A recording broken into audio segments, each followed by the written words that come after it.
Shout out to US ARC and all US ARC members. If you don't know what US ARC is, don't be ashamed. Just go ahead and click the third link in the description below. See what US ARC is all about, okay? You never know when legislations are going to hit your backyard, so that's why it's very important to consider becoming a US ARC member today. These numbers really do matter, and they look at it for consideration when it comes to battling legislation. So first and foremost, thank you, Phil Goss. Thank you to anybody out there who partners up and volunteers with US ARC organization. Thank you for anyone out there who's a US ARC member. And if you can't become a US ARC member today, please talk about it on your platforms. Let your neighbors know, let all your pet stores know what US ARC is here for, and it's here to fight for our animal rights. Thank you to every US ARC member and US ARC supporter out there.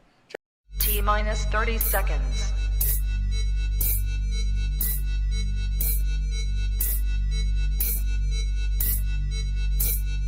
T-minus 20 seconds.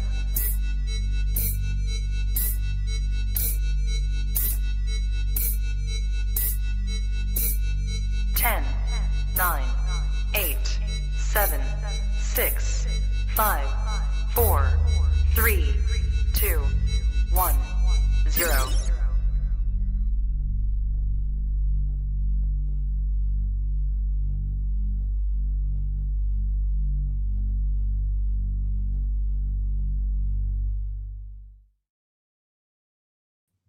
Trap Talk Reptile Network, the coolest reptile network in the world. Episode 715, but this is the 2025 New Breed on the Block All-Star episode. What a lineup. What a year. I'm your boy MJ. What is good? I'm so excited for tonight. Lots to learn from everybody on tonight's show. We hand-selected each and every one of these individuals, obviously on purpose, because we feel like these dudes are definitely the most up-and-coming in the ball python game. So get ready to learn, dude. All right, smash that like button, hit that subscribe button, hit that notification bell, select all, or I will get Biggie or Coachy all up on you. You know what I'm saying? What's good? What up? What a year, dude. We're already over. Excited, man. I like to geek out with these episodes with great people. Yeah. Talk about the full year of production, the stuff that was the cutting edge stuff that was made in the game, you know? Yeah, definitely. What's cool about the people we picked too, they're all grinding in different levels of the game, which I'm going to break down obviously tonight. You know, one person that stands out is Matt from Steel City, who I saw at big shows this year, bro. Just having a great time, bro. Not having a frown on his face and literally putting in work and having the production behind it. And then also with Matt too, bro. You want to talk about a beast, but when it comes to vending, dude, Matt killed it this year when it comes to that. On top of productions, and honestly, when it comes to the paint game and shit like that, dude, it's the homie Tyler smashing it with some genetics, dude. So what an all-star lineup this year. Yeah, no pretenders here. Fuck, dude, are you kidding me? I'm an asshole. I know we don't charge to watch this show, but I would want to give people money if we were pretending right now. This is terrible, bro. You know, no, these are real players in the game, and very locked into what we have going on, the future of the game. And I got to say, if you're really tapped into the ball pythons, you know it's one of the most exciting times to be a part of the ball pythons, because there ain't shit that we haven't seen coming right now. You know what I'm saying? So, yeah, dude. Again, but it trips me out that 2025 is gone. Yeah. Is this a thing when you get older? Do they keep flying by like that or something? Like, is that a getting older thing, bro? Because I feel like these years are just gone now. Like, I look around, and I go, what the fuck happened to 2025? Yeah. I mean, time goes quick. Well, I guess when you're young, you don't see it because you're just you're waiting for everything to come to you, right? That's true. Yeah. I don't know. It's hard to compare, really. And people like us who don't stop on a day-to-day basis, I think that's also probably why we're just always going into the next day, and we don't really sit around count the days. Just next, you look around, the year's over. Yeah. But dude, what a great year, man. But you know, as much as 2025 was amazing, I can't wait to talk to these guys about 2026 and 27 and 28, because that's the meat and potatoes. You know, whatever happened this year, congrats. But honestly, it doesn't matter anymore. Seriously, even my 70s for 70, that's cute, dude. Moving on to the next year, and that's how it rolls. You know what I mean? 100%. Yeah, dude. But listen, I'm excited for tonight. Overall, man, I got to ask you, like, what was your reasoning by picking some of the people that we picked tonight? Matt does this full time, and he's grinding. He's making it happen. New father, taking the risk of doing this for a living. Yeah. Steel City. We both love Exantic. The guy's heavy in the game. He's been doing this a long time. Is making amazing combos. And Tyler, amazing animals, bro. The Mandarin game. He's got a lot of amazing stuff coming. So great guy. Yeah, man. So you guys are in for a treat, like I said. And please hit that like button. Just to remind you guys, Monday through Sunday, you can find a brand new episode right here on the network. So again, if you want to listen to any of these episodes on the major audio platforms, such as Buzzsprout, Apple Podcasts, Spotify, go listen. Go after it, man. There's so many episodes over there, and I appreciate all the love and support. If you want exclusive content, if you want to support what I have going on even further, or just get more behind the scenes, get some 411 on what the network's all about and where I'm headed, then please come join the Trap Talk Patreon family. You can simply do that by clicking the first link in the description below. As soon as you join the Patreon family, connect to a Discord and an awesome Instagram group chat. Connects you with some of the best keepers in the game, and I don't say that lightly. Okay, my Patreon members are my heart. A lot of great people in this hobby, and they're part of that trap family. So thank you so much. Shout out to tonight's sponsor, Prague MORPHs over in Europe. Some of my favorite ball python projects are coming out of this out of Prague right here. Okay, I gotta tell you right now, Prague MORPHs on Instagram and also YouTube. Make sure you go subscribe. Go to their website, pragmorphs.com, and just tap in, man. I'm telling you right now, next level ball python projects all the way coming from Europe. And shout out to Devin and Teresa. Thank you so much for the support. Also, tonight's episode, all-star episode, is brought to you by Clutch, #1 ball python organization app in the game. Please, if you are not sure, I would definitely go try it out free for 30 days. See if it fits your needs, because it has to, man. Organization is everything in this game, and it looks good. And you want to look good. We'll talk about that tonight with some of the boys. But anyways, thank you so much, Sebastian. Thank you, Justin. The entire Clutch team. You guys are killing it. A lot of great announcements coming from Clutch, so be ready. Also, tonight's episode is brought to you by Mark Bailey Reptiles. Head over to Morph Market, type in Mark Bailey Reptiles on Morph Market, see what he has available. If you want to talk about OGs of the game, this is him, man. In my heart, this is the GOAT. He's the greatest to ever do it. I feel like he's my mentor. He's helped me out so much, and definitely one of the best people I've ever met in life, Mark Bailey. So thank you so much, Mark Bailey, over at Mark Bailey Reptiles. And of course, Big E, take it from here, buddy. January 10th and 11th. Give it away.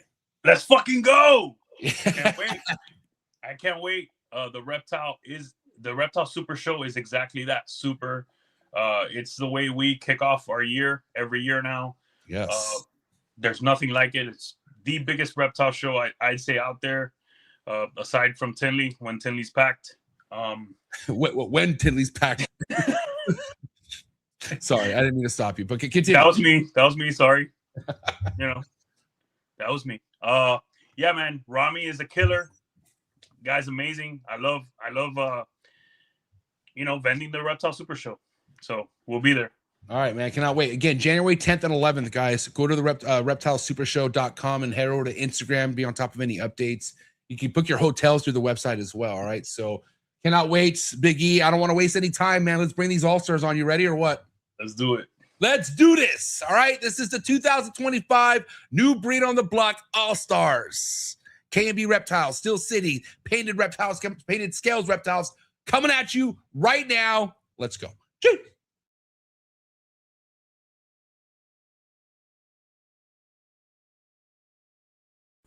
Good. You ready for do more in the future? Trap Talk podcasts? Yes. Man. Only Trap Talk. Exclusive. Yes. Exclusive. Oh. So stop calling us. Rub the spot, get the club to pop. When I come up with the crowd, God love it or not. I'm hot from the hop to the rub the spot, get the club to pop. When I come up with the rub the spot, get the club to pop. When I come up with the rub the spot, get the club to pop. When I come up with the rub the spot, get the club to pop. When I come up with everybody, we do it. Everybody, we do it.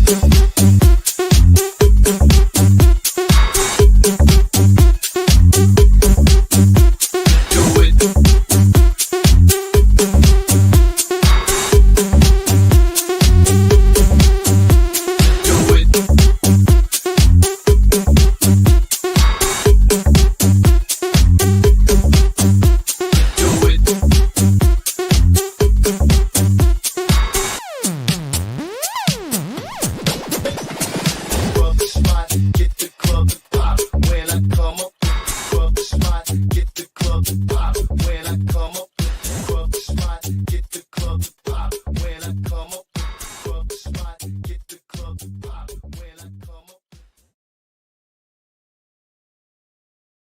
And we're live, and I present you 2025's New Breed on the Block All-Stars. What's up, gentlemen? Welcome to the show. Welcome back, I should say. What's going on, guys? What's going on? Good. What's up, everybody? So what's going on, guys? Let's not be awkward about this. You guys are all-stars, all right? So be happy. The fuck? Yes, so I'll take that. I got jackets coming to all your guys' homes, so be ready, all right? Man, what's going on? Listen, I want to start with Matt. Matt, what's good, buddy? You've been grinding, dude. How many shows you do this year? I feel like I saw you at least 2 or 3 shows this year that I traveled to, at least. But yeah, how did the show scene? How many shows did you do this year? Talking to me, Matt? No, my bad. This is gonna be fun. No, yeah, no shit, huh? Fuck, Still City Matt. We'll go with Still City in that Matt. We're And gonna then have we'll, to do KMB.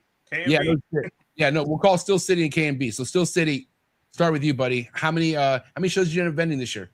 I've been doing Bob's show, Tinley, and then I just do the local show every month. So Okay, so it was Bob's and Tinley. what's up? It was at Bob's and Tinley I saw you at. Yeah. Yep. Dang, man. And how'd it go, you feel like? What was different with the show scene, I would say, maybe this year compared to last year? I think this October Tinley was a little slower than usual, but it was still a ton of fun. Definitely some guys making some money. Just seemed like the foot traffic was down a little bit. Yeah. I really like Bob's show. I love the venue. I love the hotel. I love the area that it's at. So both of those shows are definitely my favorites. And then, my local show, I hang out there, everybody I know from, around here. So that's a lot of fun too, but what's pressure like right now on you when it comes to like vending, like, as far as overhead and stuff like that? Is that very important to you? Like when it comes to you having to make sales at a show?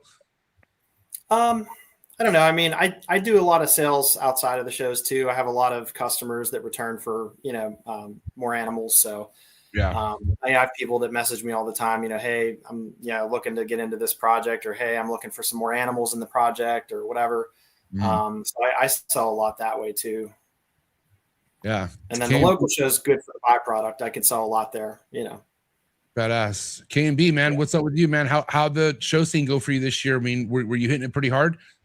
Yeah, I hit it pretty hard this year since I did go full-time in the spring. Normally, I would do 4 or 5 long weekend shows.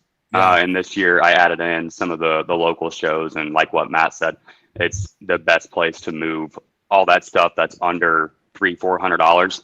And so I've got one that's 20 minutes away, and I've got another one that's about an hour and a half away. I set up at those every month, and that just keeps that nice constant cash flow coming in. And then whenever I sell those nice breeder level animals, that just feels like a win on its own.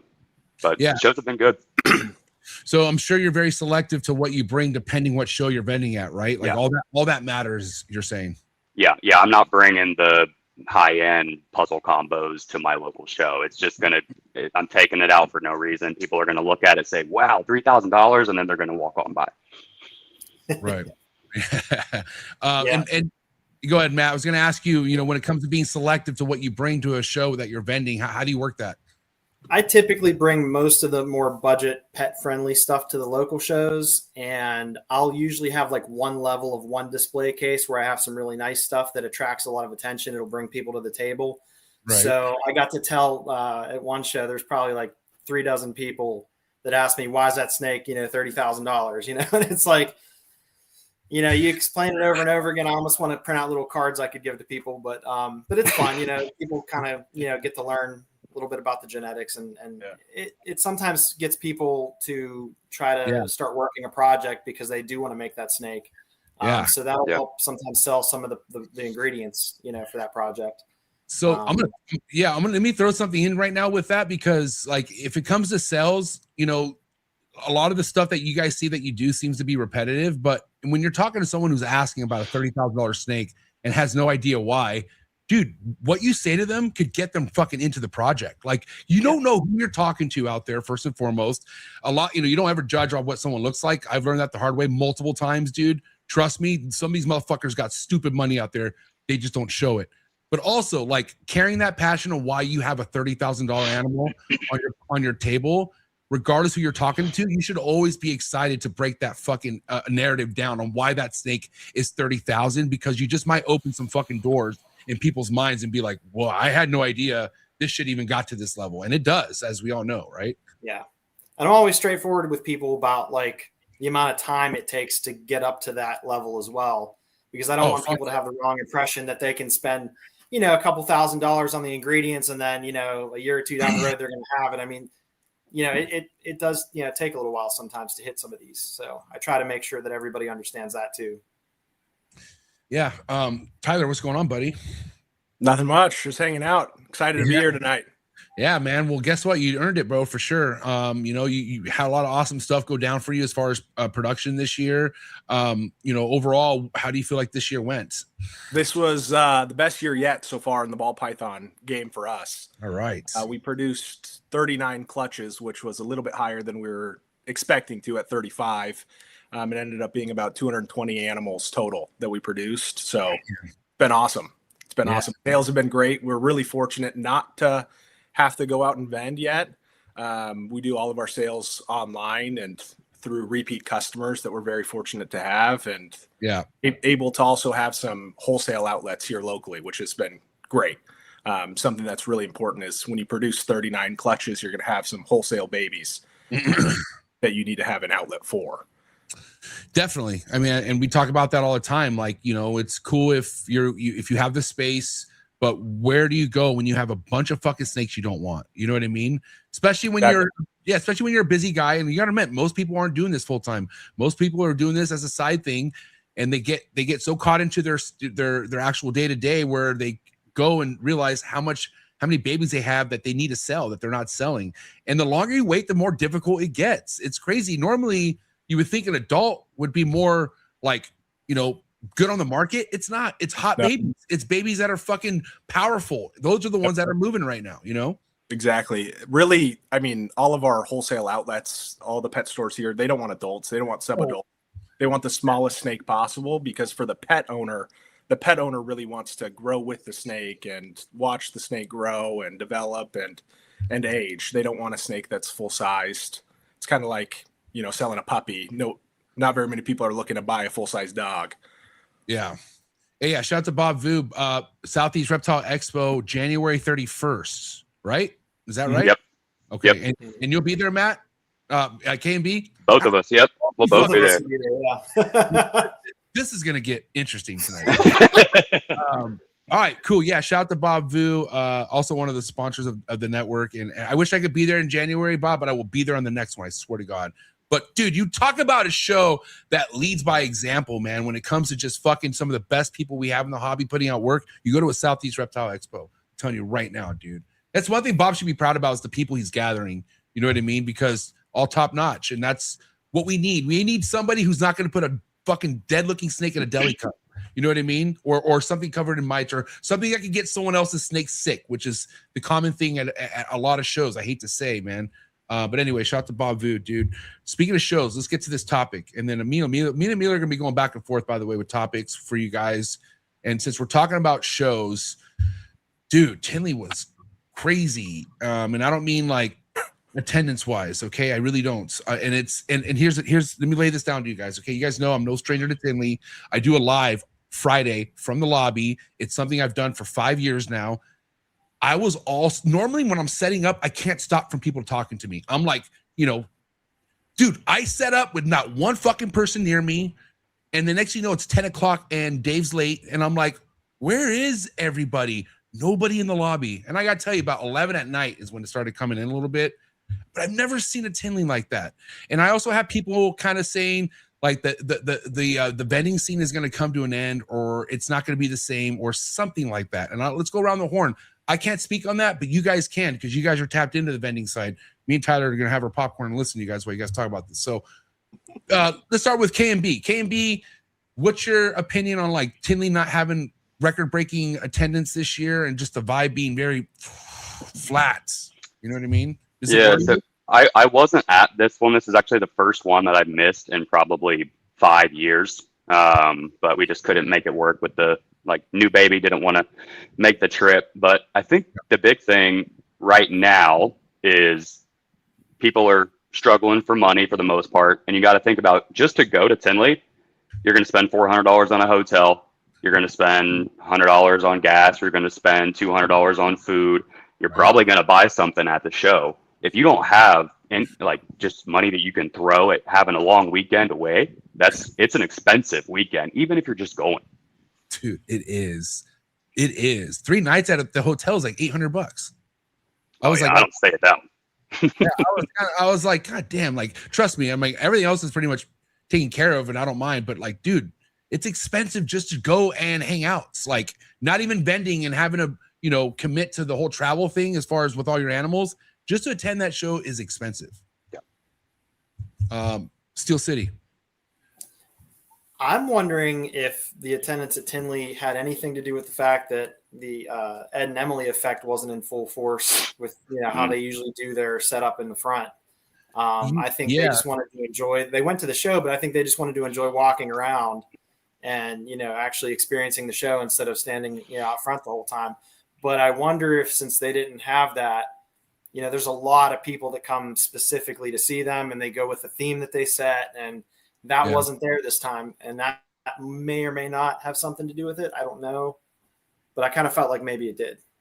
Definitely. This was the only Tinley where I didn't have to leave at 10 a.m. and go back to my room because it got so fucking insanely packed in there. Like, Tinley gets to the point where it's unenjoyable. Like, it's like, all right, I'm fucking out of here. You know, there's people I just don't want to rub myself against. You know what I mean? So, and somebody always gets sick, I feel like, on the way back from a Tinley. And I just always mindful of that. This Tinley, bro, it was, I don't want to say it was great because I almost want to pack Tinley. I want to see a bunch of people, but dude, I was there the whole fucking time. Like I could sprint through the fucking goddamn hallways, bro. Like it was through the aisles. I mean, like it was that crazy. But here's the thing, dude. I still saw people selling snakes. Okay. I still saw people fucking making hella fucking money. Okay. So I saw at least one or two $20,000 transactions. Which is a typical thing I saw at a packed Tinley. So I don't think, you know, sales, even though maybe not everyone sold, there were still people selling snakes at a Tinley. People still go to buy snakes at a Tinley. You know what I mean? Yeah, the big buyers are going to be at Tinley. You might have overall lower traffic, like with the snake discovery thing, but those people aren't the ones that are going to be buying the high-end stuff. The high-end stuff probably still moved at the same rate that it normally does. Yeah, and also remind you that the Ed and Emily people don't kick it in the lobby at night. They're not there, so that was dead too. So you know, I felt like what kept it from being so goddamn claustrophobic and shoulder to shoulder was because there was no snake discovery. But then also there was a lot of people missing from our side, like people from the breeding side of things. Which again, it makes sense now that we talk about it. People are going to be a lot more frugal with their money right now, you know, especially if they're not going to Tinley to drop cheese. You don't go to Tinley to window shop. All right. Like, especially if you need snakes, you're going to find what you want at Tinley and you should buy it technically. Otherwise window shoppers get left behind in this hobby. It's unfortunate. But yeah, I don't know. Big E, what's your take on the whole show scene? You know, the kind of the noise in the background saying it's going to be a dead scene at some point. Things are like that. What do you think? Never. I don't agree with that. Things have to evolve and change. People have to change tactics. This is simple for me, right? We have contracted a bit in the investment side. A bit, I said. People aren't spending like they were a little bit. They're holding back. They're working what they have on hand. On a show like Tinley has to evolve and has to look to advertise to get more people through the door. They got used to just living off the name, living off of the investment side. They have to do what they used to do with Emily. They have to advertise. They have to. My bad. Sorry. They have to try different things in a situation where people are not spending the way they were in 21, 22, 23, and even 24. So it's sad to say that some people messaged me and told me there was maybe 6,000 people through the door. That's unacceptable for an NARBC. If they continue to do that, they're sinking, because guys like Bob Vu, guys like, Ryan at Reptilian Nation, they're spending hella money to get people to the door. Now, yes, it's not an investment show, but we need to build that next investor. Okay. Yeah. That's how I look at things. I need people as a vendor. I need asses through the door. Yeah. Okay. Yeah, for sure. That's what you need. Foot traffic. Period. Yeah. Which again, Reptile Super Shows. Nothing gets more foot traffic than a Reptile Super Show. So we need to build that next layer, that next, that next Matt, next Matt Steel City, that next Tyler, that New next era, Emilio, that next MJ. Yeah. That's what we need to do. Yeah, totally. Dang, I had something I was gonna say and relate to what we were talking about. Shit. Because before you get there, because let me tell you guys something. If they don't get their shit straight, I could see Bob's show turning into that investment show. That already is. It already is, though. If you think about it. I mean, getting there. Yeah, but I'm saying there is there. Yeah, but you don't see wholesalers really at Bob's show. You see a bunch of investor, like people who are tapped into the projects at Bob's show. Yeah, but what I'm saying is taking over for good. Yeah, right. Yeah, and Tinley becoming like a Daytona. Daytona's fun, bro. Daytona's great, but it's not Tinley. I think Bob should take over Daytona and just have SAR like those be his two shows. That'd be great in a perfect world. But yeah, you're right. I also feel like this is just a time that we're going through right now. We will get that next layer of vendors who are going to be hitting the scene harder than ever, and we will get to a place back to where we were at as far as numbers. Go ahead. And then one more thing, I'm really busy, but if I would have gone with Lisette to Tinley, I would have spent $2,000 easily just on the trip. 2,000, 2,500. Plus, you have to buy an animal at the end of the day. I mean, you're not going to go home with nothing. So you're talking about maybe, I don't know, a $4,000 weekend. If you're lucky. I don't know if that show organizer could depend on that right now. Wait, did you get into Babu's van and go to his special places that he goes to at night and fucking spend money with him? Because that could be a couple thousand or fucking some balling type shit. I've heard. I don't know. I was never in that van, but I've heard. But anyways, hey, one thing I learned this year, guys, and this is great. It's not great to hear that this happened to individuals, but man, there's a notorious person out there who just was Mr. Buy One Get Three Free at some point, right? And continue that energy. I heard that person made under $600 at Tinley with all his buy one get two free. All your dude. Putting pathetic prices on animals does not get you the fucking sell. It makes you look fucking pathetic, dude. So I'm so glad that was an example this year, how no matter how bad you butcher your price, and we see some shit out there get butchered, it still won't sell. Okay?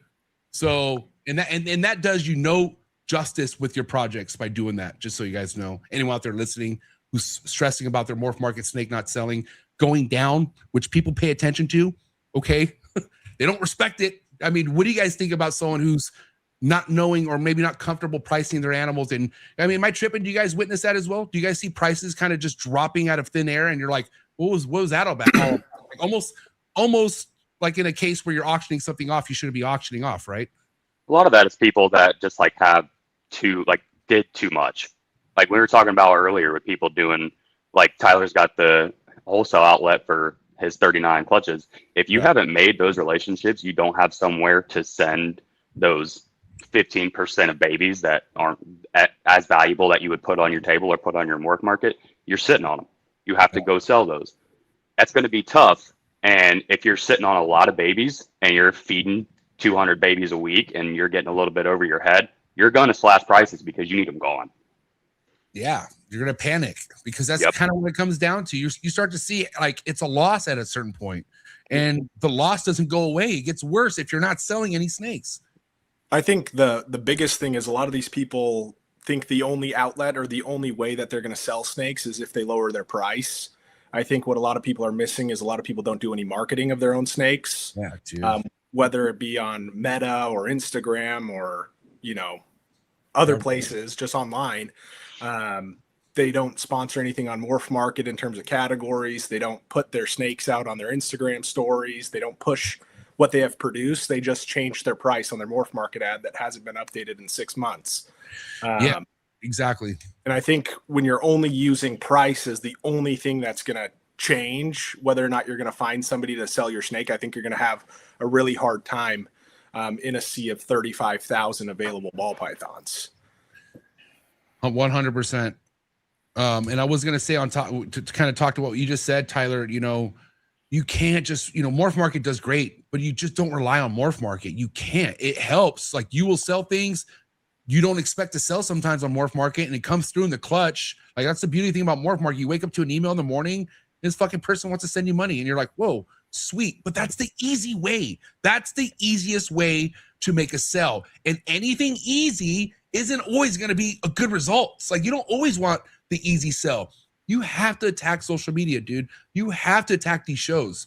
That's where I, in a sense, like, you know, people who aren't attending shows and they're just coming into the hobby, you're doing yourself a disservice by not showing your face. If you're going to wait 5 years to start showing your face at shows, you're waiting way too long, because people are going to wonder, where you been for 5 years? Like, who are you? Like, one thing Emilio for sure could talk on is how the vending show community is different than what you see on social media. Like, you'll meet people you wouldn't even know that were even around at a show, because you can't see everything on social media. Right, Emilio?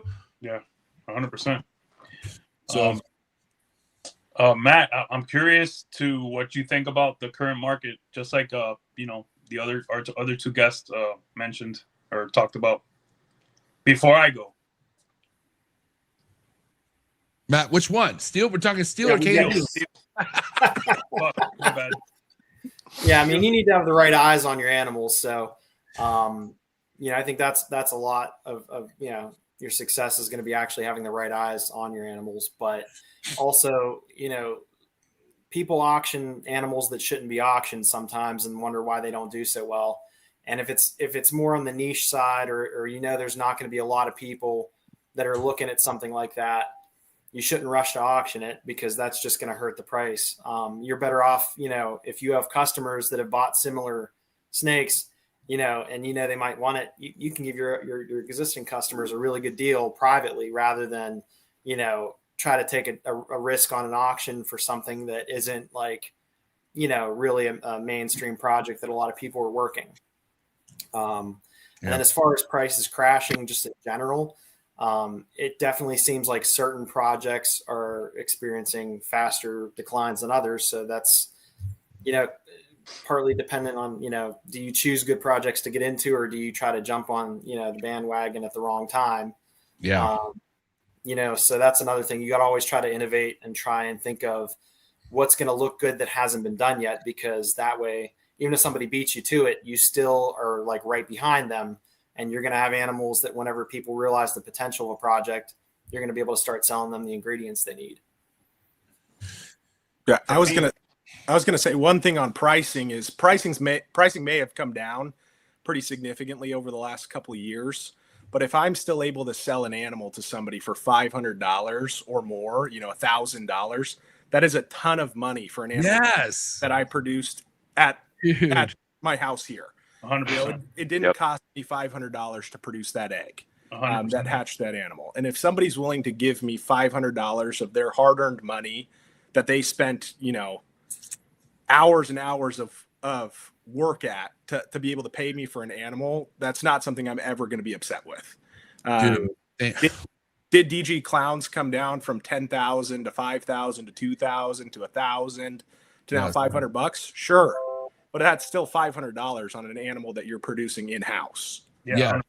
And those sales add up if you are fucking rocking them out. I'll take a $500 snake sale all day, every day. Are you kidding me? Go ahead. By the way, Tyler, that's a great point that MJ always brings up, and we are all very cognizant of that. I agree with you fully.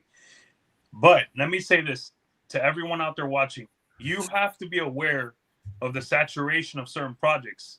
Okay, you should be working extra recessives into certain things, extra incomplete dominance. Okay, there are last we checked, there were 908 spot nose clowns on Morph Market. Okay, you should not be producing 2 gene spot nose clowns. Okay, those are examples of what we're talking about. You have to be aware of those things, and you have to adjust your production. You have to adjust your breeding program. Nothing that we say or nothing that you do is going to help you if you do not adjust. What do you guys say to that? So if you make a tornado clown, that's not good, bro. That's a 2 gene. That's a 2 gene clown. I'm just saying. Like I made a lot. I made a lay spot nose clown this year, and I'm offended right now that you just said that. No. I'm talking about simple, widely available stuff. I think everyone knows is massively saturated out there, and people are just producing it and putting it on auction. Yes. We need to adjust. Yeah, we need to adjust. I think it has to do with a lot of people making byproduct in the Pompeii project, right? You're going to get spot nose yellow belly, black belly yellow belly, red stripe yellow belly clowns, because you're working with odds. And the problem is people haven't pushed it further than that. Than shooting for the Pompeii. They're not shooting for the Hurricane Pompeii or the Stranger Pompeii or things like that. Then that can differentiate you from the sea of animals that are available. Like you said, there are 900 spot nose clowns, but I'd probably say there's, if you add hypo into that, how many spot nose hypo clowns are there? 10, maybe? Yeah. It's got to be rare. It's got to be rare, guys. It's got to be at least, in the 20s and 30s, for you to gain traction out there. I mean, that's what I'm saying, Yeah. And then from what you guys, I'm sure you guys saw this year, when there's a lot of attention, controversy or whatever behind a morph or a project, red flag to you guys or not a red flag? Like, if you guys see something like that happening, would you instantly get turned off by the project, or is that not going to turn you off? Or are you going to stay tall on it and see how it works out, especially if you believe in it? How do you guys feel about projects that are just on the fence? And what I mean by that, there's no shed tests, issues IDing, people not sure, and people fucking selling stuff that's not actually what it is, first and foremost. So what do you guys think about projects like that? Whoever wants to go first, doesn't matter. I think it does. I don't know if it depends on what it is. Some of it can be a red flag for sure, but most of the time it just kind of perks your ear up a little bit and you're going to keep a closer eye on it. So like way back when all of the Mandarin stuff was going down with all the fake Mandarin being sold, I'm seeing real Mandarin. I was like, obviously that's an incredible animal. But then I'm also, on the other hand, seeing Mandarins that look like normals, which turned out they were. But that kept me from getting into Mandarin for probably a year and a half, 2 years, and finally got in through Tyler now. But it was something that I didn't want to take that chance on when I wasn't 100% sure, because I like to gamble, but I don't like to gamble with high risk. Yeah, I mean, I'm fine picking up, like mid-range females with a new gene just to start getting them, up to size. And then hopefully there's a shed test or there's more, clarity around that project by the time those females are ready to breed. I would typically avoid investing 10 or 15 grand in, a top-notch male, that's got that gene, just until I see, where a project's going. But, 1,000 or 2 on a female, something like that. Not a problem. I picked up some lace stuff, before we had a test for that when it was still a little bit iffy. I missed on some, and I got some real lace in there too, but I'm not upset about that, but if I bought a $10,000 lace male and it wasn't lace and I had already bred it to, 10 females, that's whenever I don't want to do that basically. So I kind of would avoid to some extent, but still try to get my feet. What I was going to say is I kind of took an opposite approach with the Mandarin project. I really liked the animals that TJ was producing, but at the time his prices were pretty high. So I kind of jumped off into the deep end and went to Piet directly in the Netherlands and imported a lot of my founding stock. And the big thing that I was going to say is all these controversial projects, I really like a lot of them. Lace, Mandarin, a lot of the high intensity Orange Dream stuff. I really like all of those projects because I'm in the business of making beautiful animals. Yeah. I don't really care what word we put to what the gene we're seeing is. If the animal's beautiful, I try my best to buy with my eyes and buy the very best example of what I'm looking for. When I saw the Super Mandarin Hypo that TJ produced, or that TJ had recently, you don't forget a snake like that. Again, I think it was at the same show you saw it at. Yeah, it was, what was it, Dallas or something? It was out of Texas, or what was it? It was in Anaheim. It was in Anaheim, or wasn't it Vegas? I thought it was Vegas. Could have been Vegas. Could have been Vegas. I think it was at a special show. It was like a weird show. Yeah, I was like, what the fuck? And I was literally, it drew me across the room. Go ahead, I'm sorry. But that kind of animal is an animal that sticks with you. Yeah. And because of that, I jumped in, and I think Justin said it last week or the week before on your podcast. But if you're willing to take a leap in, an untapped project or a project that has some risk involved, you can have some asymmetric upside, and can really, see big gains by taking the leap. You could. Yeah. I mean, you also you got to go big to win big. You know what I'm saying? You could also buy fake hats. It is what it is. But you also have to put the work behind that animal when you're producing them now too. You can't just buy 2 nice animals, put them together, make nice animals, and expect them to sell. You got to be able to market them. Yeah, exactly. Generation. It's all about the generation levels of your projects first and foremost, because you don't always make the best looking ones the first time go around. You figure out which not to do next time, where to mess around. Sometimes it takes a couple breeding years for you to figure out or pinpoint exactly where this project's headed for you, but takes time first and foremost, and you just never know, man. And this is why a lot of people who've taken some chances and it's gone their way, it's changed their life. It really has. But again, you got, like Matt, like K&B says, you got to put in the work. You just don't buy the animals and say, all right, I'm done. No, dude, like the work begins. And again, too, man, like I feel like some people don't understand, like you still have to be good at breeding, right? Like you still have to pay attention. You got to know that your females need more food at a certain point of the year. If you're not paying attention to that type of shit, you're never going to have a good year. I mean, you're always going to miss something that you shouldn't have missed because you weren't paying attention. So if you're not locked in with paying attention to the feeding issue like that, I recommend you start there first and foremost. Like that's important. Go ahead, Emilio. You better strategize. Yeah, get to work. The breeding, yeah. I mean, breeding and feeding, yeah, you need all that. But if you don't have strategy in 2025, good luck. Hey, so Will Morris, right? Fucking what a legend.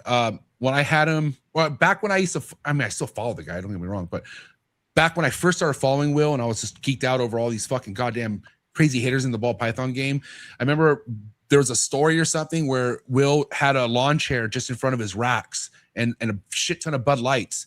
And like, you could tell he was there. You could tell he was there for a long time. And he's like, yeah, man, I just sit here and I just fucking visualize.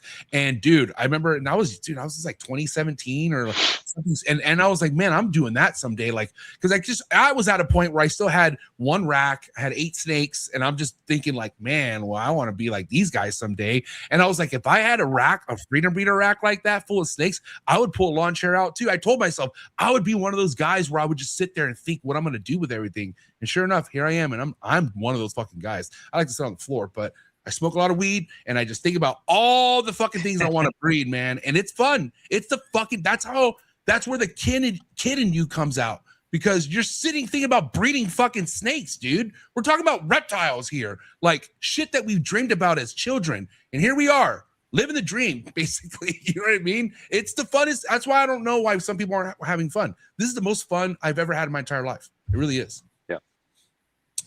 Go ahead, Emilio. I feel like I've been hogging topics. For me now, all I do is sit in the room or sit in front of the computer and stare at clutch. I mean, clutch tags, clutch pairings, grades. That's what I do.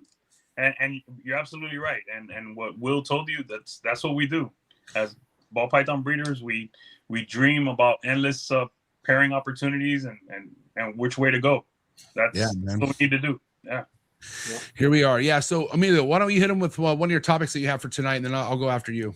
Well, my topic is, what was the most cutting edge animals hit in the game in 2025? I have a long list. I asked you guys for some input.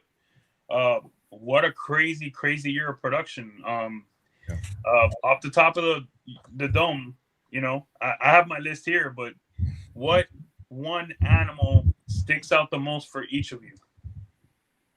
I think the animal that sticks out the most for me might be the same one that sticks out for Steel City, but it's the spot nose yellow belly confusion DG Xanthic clown that Justin hit. 100%. Yep, that's my number one. Say that one more time. The genetics on that one more time. Spot-nosed yellow belly confusion, DG Exanthic clown. KMB, you agree with that? Is that your number one animal? So that was my number 4 on my list that I had to cut off when I sent that to you. I love that animal, but I've got puzzle on the brain, so that's where I tend to lie. The stuff that Prague is making with the hurricane puzzles really has my attention. A lot of the stuff that Barry's making, that Cypress spot nose puzzle was awesome. Yeah.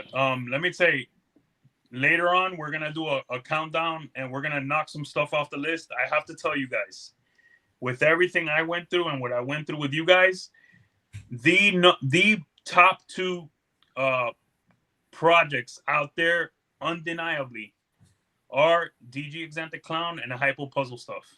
I have to tell you, the whole list is banging with stuff. So you guys aren't wrong, but I have to say, Matt, KMB, it's 3-1 and maybe 4-1 with MJ. I think that animal, that Canova hit, I think that's the best snake ever made. And hey, we could respectfully disagree. It's all good, but holy crap, man! Like, let me tell you something. Being an Exanthic guy, I know Steel City is too. Holy shit! When I saw that animal, it looks fake. It looks painted. This is what we do this for, man. It is incredible. Like, how does it get better? Were you talking about the spot nose confusion Exanthic DG Clown? Yes, spot nose yellow belly confusion DG Exanthic Clown. That thing is. Well, here's the thing, like, I think Exanthic needs to be in its own category because it's fucking out of this world first and foremost, and there's so much of it we haven't seen yet, but it's nothing like stuff in color. It's completely different. That thing looks fake. It doesn't look real. Yeah. And I think just look at the contrast. It's white and black. I mean, it's gorgeous. The pattern. Yeah, and that's why stuff like this is going crazy in Japan and Asia. Like, they like the fucking fake looking shit. That's what they want. This shit is up there. And Exanthic, man, we still hasn't blown up yet. It still hasn't gotten to that point where all the true ghost shit is hitting. That's going to be a crazy year. How far do you think we are from that, guys? Like, when do you think we're going to see some insane Exanthic shit? How far? We're there, but it's only going to get better. It's going to get crazier. Yeah, we know that. Get better. Well, people started buying back into Exanthic because everybody saw, oh shit, DG works really well with this and Hypo works really well with this. So people were sitting on their Exanthic stuff, but then they weren't excited about it because it does dull out if you don't have other genes in it. But then once you just put in either DG or Hypo or both, you've got phenomenal looking animals into adulthood. So now everybody's buying back into Exanthic. And I mean, we're obviously seeing it now, but another 2-3 years, once people have their production rolling, we're going to see some crazy Exanthic stuff. Yeah. I mean, I have a lot of ingredients already raising up, so there's a lot of stuff that I know at least I'll be producing in the coming year or 2 years from now. I know Amelia's got a lot of stuff too. Yeah, I'm a little behind, but it's all good. I'm there. I'll be there. Let me say this, man. The big dog picked up that quad. Holy shit! Like, bro, that's nice. Me and Steel City, we talked about that animal. I was actually really impressed. It was a little better than another one that we saw hit. It might not have been a quad, but this one blew away the other TG clown that we saw. Man, I'm so happy for Justin. That to bring that animal from Taiwan, that was huge. Again, I am super excited to be deep into the Exanthic project. And me and Matt, Steel City, got into that when no one gave a shit. Yeah. So that's having really foresight. Yeah. You could get Exanthic adult females for $200 pre-COVID. Yeah. I mean, nobody wanted Exanthics, Yeah. But it's changed a lot since the production of that one animal, Yeah. Guys, how about this? I'm going to throw this at you. Hottest newer project for you guys, and you could get into the details. Tornado, Bambino, and Cosmos. Which one would you hands down invest in right now if you had the capital to get into it? Tornado, no question. Yeah, Tornado. It's recessive. It's definitely different from everything else. It's going to hold longer. Yeah. Not since the recessive. I actually like it better too. Yeah. That's my favorite one. I can't wait to see a tornado puzzle myself. I'm in love with that project. I think it's the most different of anything we've had since Monsoon. I didn't hear Tyler. Tyler, what'd you say? It's a hard one. I'm not really planning on getting into any of the 3 genes, to be honest, in any near future. But if I had to pick one, I'd probably go with Tornado again, kind of with what Steel City said. It's a recessive project. It's kind of the safer option. But I think a lot of these super granites and, things like that are pretty similar. The Bambino, Cosmos, all of that kind of looks pretty similar when you start getting into combos. Actually, hold on. Let's time out right there, buddy. Okay. Cosmos is, we're going to see what happens with Cosmos because a quarter of them look really good. Say that again. A quarter of them look really good. 22%, bro. We're under a quarter, I think. 22.5% look really, really good. But again, kind of going back to things, right? Like, that have some sort of red flags behind them. And there's, I'm not saying Cosmos is a confirmed red flag right now. We don't know yet, but there is a lot of talk in behind the scenes right now going with that. But that right there, do you feel like is probably going to keep people from buying at this point for right now, you think? What was that? Anyways, but what do you guys overall think of Cosmos? I'll be right back. I think Cosmos is a great gene. I just am working not necessarily towards the super granite look in a lot of my projects, and I have a small enough collection that I don't have space or time to work every project there is. I think it's a great gene. I think it's a very expensive gene, expensive mutation right now to get into.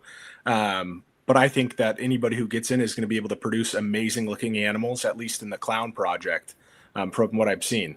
I can't wait to see a DG Exanthic Cosmos clown. I saw the Cosmos DG clown from Justin, and it's awesome. It's a great looking animal. Yeah, they look phenomenal. There's no denying that. It's just goes back to another thing where you kind of just keep an eye out on it now that there's talk of you don't know exactly what's going on, so you're going to watch it a little bit closer. But even then, the barrier to entry is so high right now that there's only going to be select few that are getting into it. Yeah, I mean, my concern would be, Go ahead. My concern would be if it's actually potentially a 2-gene combo, then, are there other, 2-gene combo granite genes that you can combine that would look even better than that Cosmos look? If let's say you pick one of the 2 genes and call that the Cosmos and name the other gene something else, those, ones that aren't, the 25% right now, just that on its own, I don't think is nicer than many of the other much more affordable granite genes out there right now. So if you take, one of the, other genes and add that on top of whatever makes the Cosmos look better, would it make that look even better than the Cosmos? I don't know. I would be, a little on the fence about dumping a lot of money into that project right now. I'm not saying it's bad. They look amazing. You can't argue with that. I just, if it takes 2 genes to achieve the look, could you get a better look with, maybe one of those genes and another gene or 2 other genes entirely, for a lot less money. So that's what would probably keep me on the fence about buying in. But if I had already bought into Cosmos, I would be working it, just as hard as ever, because I would be trying to figure out what it takes, to try and figure it out, try to figure out whether it's one gene that's very low or high expression at times, or whether it's 2 genes and you could isolate them and mix them differently with other projects.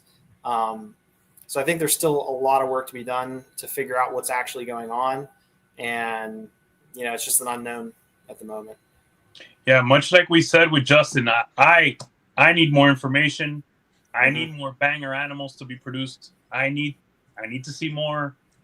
I trust but verify. Like Ronald Reagan used to say. It's simple. Trust but verify, right? Hey, Emilio loves his history, just so you guys know. I mean, yeah, man. I'm not just gonna listen to someone what they say or their word. I need to see. It shouldn't need to make me excited. I was going to say, with the granite genes, there's been so many different granite genes. We got Pixel, we have Cosmos, Bambino. Granite was just a gene. They just called it granite for a long time. Yep. And we have like Super Voodoo. Looks awesome. So I think the biggest thing is you pick one and you work it really hard and make the best animals you possibly can with whatever you choose. I think, maybe we'll get even crazier granite type animals if we start mixing them together.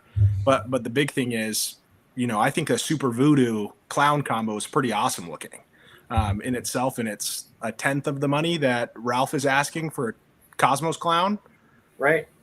Yep. And I'm working Shrapnel personally, and it looks just as good as any of these other granite genes, in my opinion. I mean, you get some lower expression ones here and there, but like the majority of the stuff I've been hatching out this past year, I mean, it looks just as good to me. I mean, I'm biased, but it's so much more budget level right now than a lot of these other ones. I just don't see paying that much extra at this point to get the big names whenever the visual effect is there for a lot less.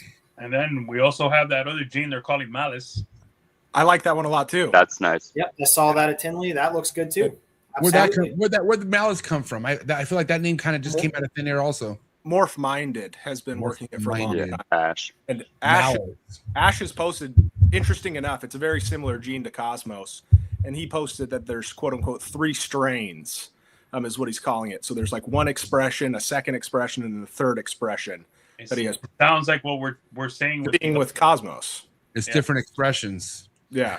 Damn. See again, dicey, dude. This is crazy. The more we think about it, and the more we kind of dig through layers, you see other versions of everything. Almost, I feel like it's, but it all lands on like, I don't know, man. This is why. How much is hype helping with things here? When it comes to projects, I feel like hype matters a lot. Especially when stuff is high priced for so long, because we know anything that's super high priced is gonna come down.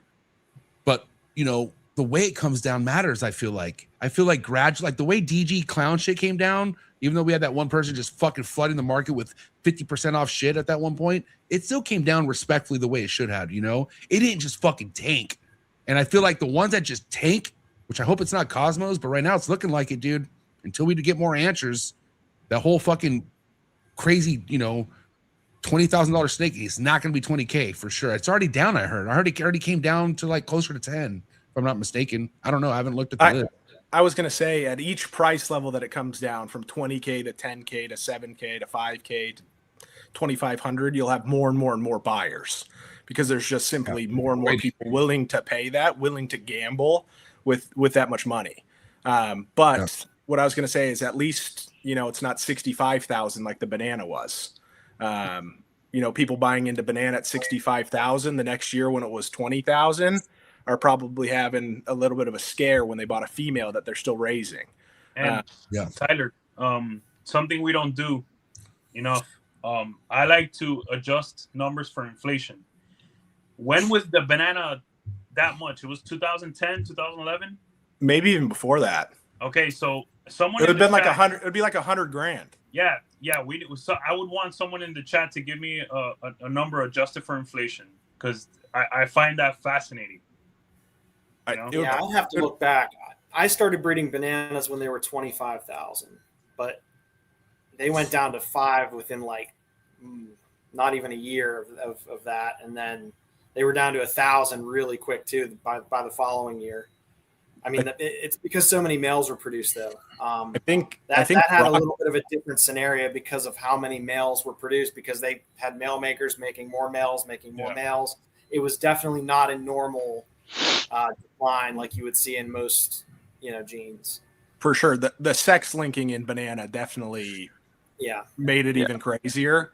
But back in the day, I mean, I think Brian Barczyk brought in a pinstripe for $50,000 out of Africa. It's like people were spending crazy money in like the late 90s on spider, pinstripe, pastel with like Graziani pastel and things like that. Like those animals were like revolutionizing the ball python world. Yep. And we'll never see everybody cared about the line of pastel. But again, man, these are eras we'll never see again. We'll never see a pied era, a banana era. You know what I mean? It's still going to happen in a sense, but just 2026 happening, not fucking we don't know what the hell we're looking at type shit, because we kind of know at this point. We're all well vetted into the game where we know how high-end stuff works. But for me, man, dude, and this goes back to whoever said that point, buy with your eyes. I think that was Steel City who said that. But dude, if you just buy with what you like, you know, and if your heart tells you it's worth that 30,000 and you visualize it, and if you got it, dude, go for it. You know what I mean? But put in the work. You know, it goes hand in hand. And also social media. Put in the work. You know, people got to know that you're working that tornado project. It's very important. $50,000 banana in 2010 is $75K now. That's nuts. That's a big, huge. That's a big price tag on an incomplete dominant mutation. Yeah. And before that, McCurley was selling the bumblebees for 65,000, wasn't he? And I don't even remember what year that was. Yeah. I was a kid. What about Pete Hall's pies? Okay, I heard stories. Yeah. I heard the stories that this guy would only put so many pies on the table, and he would just once sold for 30K, he would just put another one, and like he would only keep one on the table, and that one would sell, and he kept busting up more. I don't know the inventory count on that, but imagine how much money in that one day that guy Pete Hall made. It's a beast. I mean, bro. They talk about stories from Daytona when I was like a little kid of people like leaving with duffel bags full of cash. Yeah. Mark Bailey is one of those people, bro. Mark Bailey, tonight's sponsor, he was one of those individuals leaving the show with $100,000 in cash in an Adidas duffel bag, he told me. Yeah. Dude. He told me, okay, hold on. He would tell me he would be so scared, like who's following him. I'm like, dude, I would be too. You know, motherfuckers. But I heard, bro, honestly, I heard people used to like ghetto motherfuckers would kind of like be tipped about who's making money and would be watched. I forgot. I think it was the Bells or something. They had to hire the fucking the security guards that take the money to the bank. They had to hire those people to come to walk them to their vehicles, dude. Nuts. Hey, listen. In 21, they were still doing that. Yeah. Okay. But let me say this: there's some old cats back in the day where they would joke that they would do $20,000 the first day at the show and then spend $10,000 at the strip club. Yeah. You know, $15,000 at the strip club and just go home with even more snakes than what they came with. It's fucking crazy. Yeah. The old days, wild. Yeah. We got to work a little harder to sell snakes now. And that's just the way the world works. You know what I mean? But listen, before we get to the next topic, we got to get to commercial break. Okay, guys? So do me a favor, hang tight, hit that like button. Be right back after a quick commercial break. Sorry for the interruption, folks, but a quick word from our sponsors. Hi, I'm Devin. I'm Teresa, and we are PRAGUE MORPHs. We are based in Czech Republic, a small country in the middle of Europe. We really love animals that revolve around multi-recessive projects, and one of our very favorites is Hypo. We're really looking forward to clutches that are coming this season, and some of those are Hypo Clown, DG Clown, Hypo DG Clown, and one of our all-time favorites, Hypo Puzzle. Hope you enjoyed the next episode on Trap Talk, the greatest reptile network in the world. If you guys want to see next level cutting edge ball python projects, please make sure you head over to their Instagram to follow all their amazing work, and head over to their website to see what they could possibly have available by heading over to PRAGUEMORPHS.com. Thank you again, Devin and Teresa, for bringing some of the biggest heat worldwide in the ball python game. If you want to be organized, if you want to be cutting edge in the ball python game, then you don't want to miss this. Shout out to today's sponsor, and that's Clutch, #1 ball python organization app in the game. No better place to start off than by using this app. Clutch is an organization app that helps you organize all your ball python projects. It also helps your peers and your fellow community members look at what you possibly have coming for the upcoming ball python season, what you have currently available on Morph Market. It's so awesome to be ahead of the game by using organization app like Clutch. Thank you so much, the entire Clutch team, amazing team over at Clutch. If I were you, I would head over to Clutch's Instagram account, and I would also head over to their website, try it out, see how it works for you. But especially if you're just now coming into this, before you build your reptile collection, I would do it organized, and I would do it with Clutch. Thank you, Clutch, for being so amazing. Excited to hear what Clutch has to bring in the near future. Cheers. Sorry for the interruption, folks, but a quick word from our sponsors. You know, longevity is one of the biggest things I strive for when it comes to thinking about being a part of the reptile industry. That's why I'm very proud about today's sponsor, Mark Bailey over at Mark Bailey Reptiles.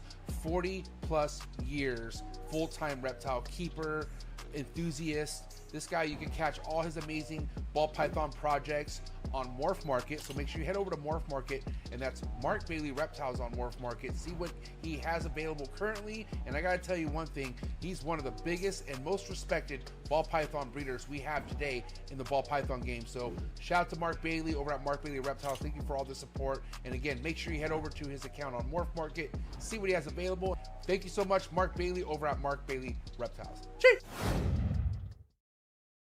All right, we're back. Second half of the show. Smash that like button and go ahead, Big E. What you got, man? Well, someone in the chat brought up Mimic. Who was that? Our buddy Jared. No, I have to say we're gonna skip it. Sorry, I'm just kidding. No, Carlos needs to start sharing more. When you shelf something and you just stay quiet on it, people, it ain't hot no more, man. So if the homie's listening, yo, you need to start doing something with that project, bro. It's still pretty hot. It's still hot. That's if I'm gonna buy any new gene that's on the market, period, it's gonna be Mimic. If I'm gonna drop any, crazy amount of money, it's gonna be on that gene when Carlos finally at OTB Reptiles. If he finally opens up the floodgates, I'll be in line. Maybe he's playing it right now. Who knows? I mean, maybe he knows that he knows he got something that sick, and he's not that desperate to put it out yet. We've talked in person, bro. It's nice. It's cool. It's something new. But we need to see more. We need to see more. Like for me, Tyler, I respect that your opinion. Cool. For me, I need to see more, bro. If not, out of sight, out of mind. I don't think anyone's thinking about it right now. Yeah, but that might move me up in the line. Yeah. That was pretty player, Tyler. I like your move. No, but at the end of the day, I will say I kind of forgot about that gene until I was at Tinley and I heard he was there. I heard another reason why his name was brought up, and I don't want to get to that. You know what I mean? God bless. He also had a pretty sweet move at Tinley. Yeah, for sure, dude. I would have fucking never mind. All right, so, but yeah, I was like, well, what's up with Carlos, man? And then they're like, yeah, the Mimic. And then I saw he had that shit, and I was like, oof, man, still smoking. But I know he's still active in the military, correct? Like he's a busy dude from what I know. Because I'm supposed to get him on the show, man. We were this close. You're supposed to get him when he came back on tour from one of his I forget what he does, man. I forget. But I know the dude's busy too. You know what I mean? Like he's one of those individuals where his whole life just isn't ball pythons. He has some shit going on, but he also has an awesome project in his hands. Great guy. We vended 3 times together in Fort Walton. Sick. That's a military town. We do very good there. Yeah. He's a great guy. Great guy. Yeah. I'm hoping that he kills it with the project. I want to see more. I need to see more. He showed me some stuff in person. It's awesome. But again, we need more. Just like with Cosmos, we need more. Is he if any of you guys know this, Tyler, I don't know if you know this, is he working towards shed testing? Like, is he trying to get to the point? I have no idea. I know that he's been working the last couple of years. The reason there's been a delay in releasing the project is he thinks he's produced a super, and he wanted to prove out his male super before releasing animals. Yeah. Got it. Okay. Got it. Go ahead, Emilio. You go ahead. I don't think Mimic's one that we're going to need a shed test on, for the record. Well, tell me more about that. I think you're going to see it. It's like a banana. If you produce a Mimic, it looks like a Mimic. Yeah, but you should still shed test, you would think, at some point, right?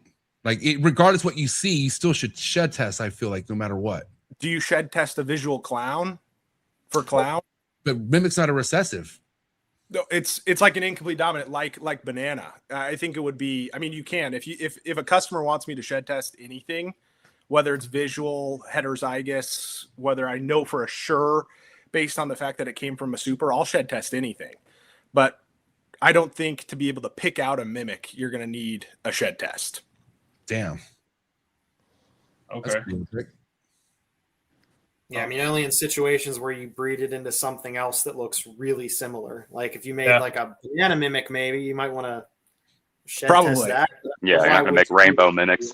Yeah, I feel like you're gonna run into something where you're gonna have to shed test that. You know what I mean? At some point, but I get what you're saying. It's like a super GHI or like something where you're looking at it, you're like, okay, like I know what I'm looking at right now. You know, you can't deny a super gravel or fucking anything like that. You know what I mean? So And again, that's true. Would I test a super gravel? I don't fucking think so. I'd be like, look what you're looking at, dude. I think that's more what I'm trying to say. Good point. I get it. I know. I'll shed test anything. I had a customer who wanted me to shed test like visual clown, visual hypo, het this, het that, because they wanted it 100% buttoned up. No doubts. I mean, I knew for a fact that it was a hypo clown. I know for a fact it's a hypo clown, but to make a sale, I'll spend the $45 that it cost me to test two genes. Yeah, and respectfully, that's a project that's going to get my money. If I like it that much and it's that easy to look at, all right, we're in. You know, if I'm scratching my head and if I see 7 different examples on Morph Market that are being sold as different genetics, pass, red flag, I'm good. Why the fuck am I going to do that? That sounds terrible. Why am I going to work with someone that's 5 different names? Terrible, dude. I can't stand it. Do you guys wish we could come up with a solution with the whole 5 names for one fucking project? Like, it would be nice, but it always goes back to like some different people find the different lines of them and work with them. They name it. So are we going to tell, Trick, it can't be Trick anymore and it has to be Hurricane, or are we going to call it Hurricane? We're going to call it Blitz. Hurricane's the coolest name. It is the coolest name, but it's also Trick. So it got tricked. Yeah. Yeah. Or what happens whenever we find out that 20 different lines of granite type beans are all the same thing? Yeah, I mean that could be a possibility. You think like all these I mean, I like Bambino a lot, dude. I feel like Bambino's on its own little thing, but you're right. Like, could that be a possibility? Like they're all related? The odds are, if we look through history, that at least one of those genes is going to be the same. At least. I was going to say, I think there are at least 4 yellow bellies, that we call yellow belly, because they're imported from Outback Reptiles that they call them yellow bellies. Yeah. But they all test differently. And they all make ivories. They all make ivories. Same thing with red stripe. Same thing with black pastel. I think there's, other than Barnhart, I think there are 2 other lines of black pastel at least that we know about. That's where like the shed testing kind of gets a little crazy is when, like, if I have yellow belly 5 and that doesn't test, but I see that it's a yellow belly, that animal made an ivory on accident, and I know it's a yellow belly, then what am I supposed to do? Yeah, Tyler, if you guys have been listening to the podcast, every time I refer to confusion, I refer to confusion/acid. They test differently, supposedly. Yeah, but that's how I feel. I don't care if they test. But we don't have a test for both, though. Because of what you just said. Yellow bellies test different. Black pastels test different. That's enough for me. Yeah, same. He also says chocolate and Wookiee are completely the same. They look pretty similar as a super. Pass. I don't think so, Tyler. I think you're capping on that one, buddy. It's just lines. That's okay. Garcia chocolate's better than regular chocolate. If you want to get that. You haven't seen me mention that again. I know it's been a long time. I've been waiting to mention that up for a long time. But that's just a toxic MJ in me, dude. I'm sorry. But again, kind of going back to what we're saying here. I mean, okay, if we were to kind of talk about the best way to work a gene that is an incomplete dominant versus recessive, you don't do anything different with either or, you would say, right? Like you work an incomplete dominant the same way you would work a recessive, or is that not the case? That depends on if there's a shed test for that recessive. If That's there's a shed test for that recessive and you're okay testing for a lot of stuff sometimes, you can work it just like an incomplete dominant as long as you can test it. Yeah. What do you think, K&B? Incomplete dominant, you're going to be more likely to, so like if you've got a male, breed it to a variety of females to see what your interactions are. You're going to breed it to a yellow belly. You're going to breed it to a bell complex. You're going to breed it to anything so you can see all the different looks that you're going to get from an incomplete dominant. Whereas a recessive, you're going to be a little bit more picky and thinking exactly what genes you want to put into it. You're not just trying to make a bunch of hets, because you're going to have to keep all of them if you're going to be starting off on a new recessive. You have to keep a rack of them. I was going to say the only big difference is a lot of our incomplete dominants make white or black snakes if you start combining them into supers, right? Because if we're going to start calling recessives just like super clowns or whatever we pick, sure, you can work it like a recessive, but like you start getting like wobbly animals, you start getting kinked animals, you start getting like shark mouths with a lot of these awesome animals in the spider complex, in the 8-ball complex. You start getting some weird looks. So in that specific case, I would try and avoid working an incomplete dominant like a recessive, but for most cases, it's pretty much the same with a $35 paywall at this point. Yeah, like I'm working a lot of asphalt stuff, and for that example, you can almost treat that similar to a recessive, because I'm going for super asphalt in almost every combo I'm using asphalt in. So I guess it definitely depends on which incomplete dominant you're looking at, because like you said, there are some that you just don't want to go down that road as well. So yeah, let me say what Tyler said is correct. For me in my collection, I am going away as much as I can from producing special needs.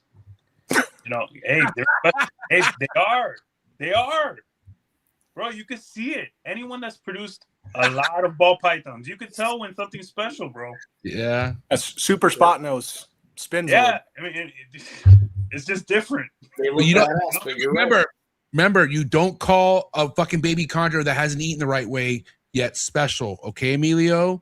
Those are not special snakes. Those are just snakes that aren't established yet. They're not spider. It's not a spider wobble. So let's make sure you never say that again, okay? That only happens if you give them too much chicken gizzard. Okay, hold on. There's some context. So Emilio, obviously, he's becoming a more fan of the chondros by the day. He was watching All in the Tree Tuesday episode, and I was talking about how my calico fucking snakes are like kind of deep to these when it comes to eating. Like they'll wrap, miss, and then corkscrew and just sit there, but then they'll go back to normal. Sounds a lot like a spider. And then Emilio hit me up. He's like, MJ, and like I could tell he was kind of concerned. He's like, MJ, these calicos kind of sound spidery to me. And I'm like, Emilio, shut the fuck up. Hey, he was like, get the fuck out of here. He was like, hey, bro, you're my bro, but don't you ever. Ryan Young would agree with you. Oh, don't you ever. But dude, he had, I get it, because we saw what spiders do, you know. And so when I'm talking corkscrew, he's wondering, like, do they not stop doing that? They eventually get it. They figure it out and they stop. And it's over after that. But this guy was on the assumption like that's what they do forever. And like, no, man. Don't call my calico project a spider. Funny, all this designer spiders are back. All right, Emilio, go and take a topic away, man. Hey, if you guys want, we can start selecting the best animals. And I'm gonna do it in we are going to knock stuff out. I'm gonna keep it project related. What I put against each other to make it nice and easy. All right. Hurricane OD Hypo Puzzle, Prague, or Orange Dream Black Pastel Hypo Puzzle Constricted Reptiles. I'm gonna let each of you answer that. So I'm going Hurricane. You're going Hurricane? Who was that? Matt Canby. Okay. Do you have the like super OD Hurricane Hypo Puzzle? Is that what you're talking about? I liked the I think the super was a super special OD special Hurricane, which is nice, but I like just the OD Hurricane even better than that, honestly. The one I have here is Hurricane Orange Dream Hypo Puzzle. All right, I'll pick that one too. Okay. I do like that. Yeah. All right. That animal that Dale hit, I love. Is awesome. Yeah. All right. This is gonna be pretty easy, but I'm gonna go ahead and put it on there. Hurricane Orange Dream Hypo Puzzle or GHI Pastel Hypo Puzzle. Again, Dale. That animal to me is phenomenal. The pattern is fucking sick. But which one, Emilio? A GHI Pastel Hypo Puzzle. GHI Pastel Hypo. I don't think I've seen that. That animal's amazing. The pastel GHI interaction is really, really nice in Hypo Puzzle. Yeah. It is like the most perfect puzzle pattern you can think of. From a look standpoint, that might be a better look in an animal, but I think genetically speaking, I still want the Orange Dream Hurricane Hypo Puzzle. Is that snake? Is that snake on here, Emilio? Yes. Which Yeah, one? it's- Which one? Keep going. Go to it's a pastel. Man, I'm gonna have to put my screen bigger. Hold on. Tyler, can you see it? Can you guys Go hear me? up. I think. All right, it's I think it's right in there in the middle. This one? it's Go now. at the bottom by in, Keep going down. by the word in on the Right here? it's on top of that one, I think. No, Or that's next to it. this one right here. Yeah, That's that the thing one? is Yeah. that thing is freaking nuts, bro. GHI pastel high. I don't know, man. I think pastel's fucking with it. Oh, bro, that thing's exceptional to me. Yeah, they're Trust just making it better. I like the pattern, but I think pastel's Pattern's fucking. really nice. Add DG, and that thing will be like a gray, Yeah. gray and yellow, perfect coloration. That thing's incredible. I want to make that one day. And you know, I'm not a pastel lover. So. This snake needs DG for sure. That's exactly what it needs. That's the only thing it's missing. You throw DG in it, it's gonna be fucking next level for sure. And that's what's so exciting about the puzzle project, bro. Like, this is what I want to see. I need to see stuff like this. This excites the hell out of me, man. Yeah, puzzles. All right, you guys are going hurricane with that one? Sure, I am. Okay. Yeah. Right. So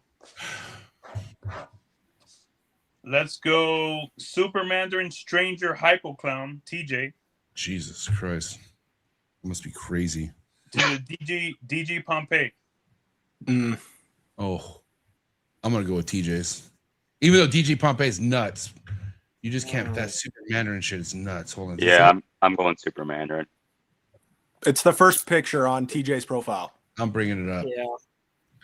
I think I've seen that one, and I think it looks really good if it's the one I'm thinking of. It's outstanding. That is crazy, dude. I mean, just look at this shit. I mean, I would say like all this Mandarin shit is fucking nuts, to be honest. Being a Mandarin guy, I have to go with Mandarin, but the DG Pompeii might be. I thought, was that produced in 2025 or 2024? April this year. No. The DG Pompeii. Oh, that was I last saw year. it in May.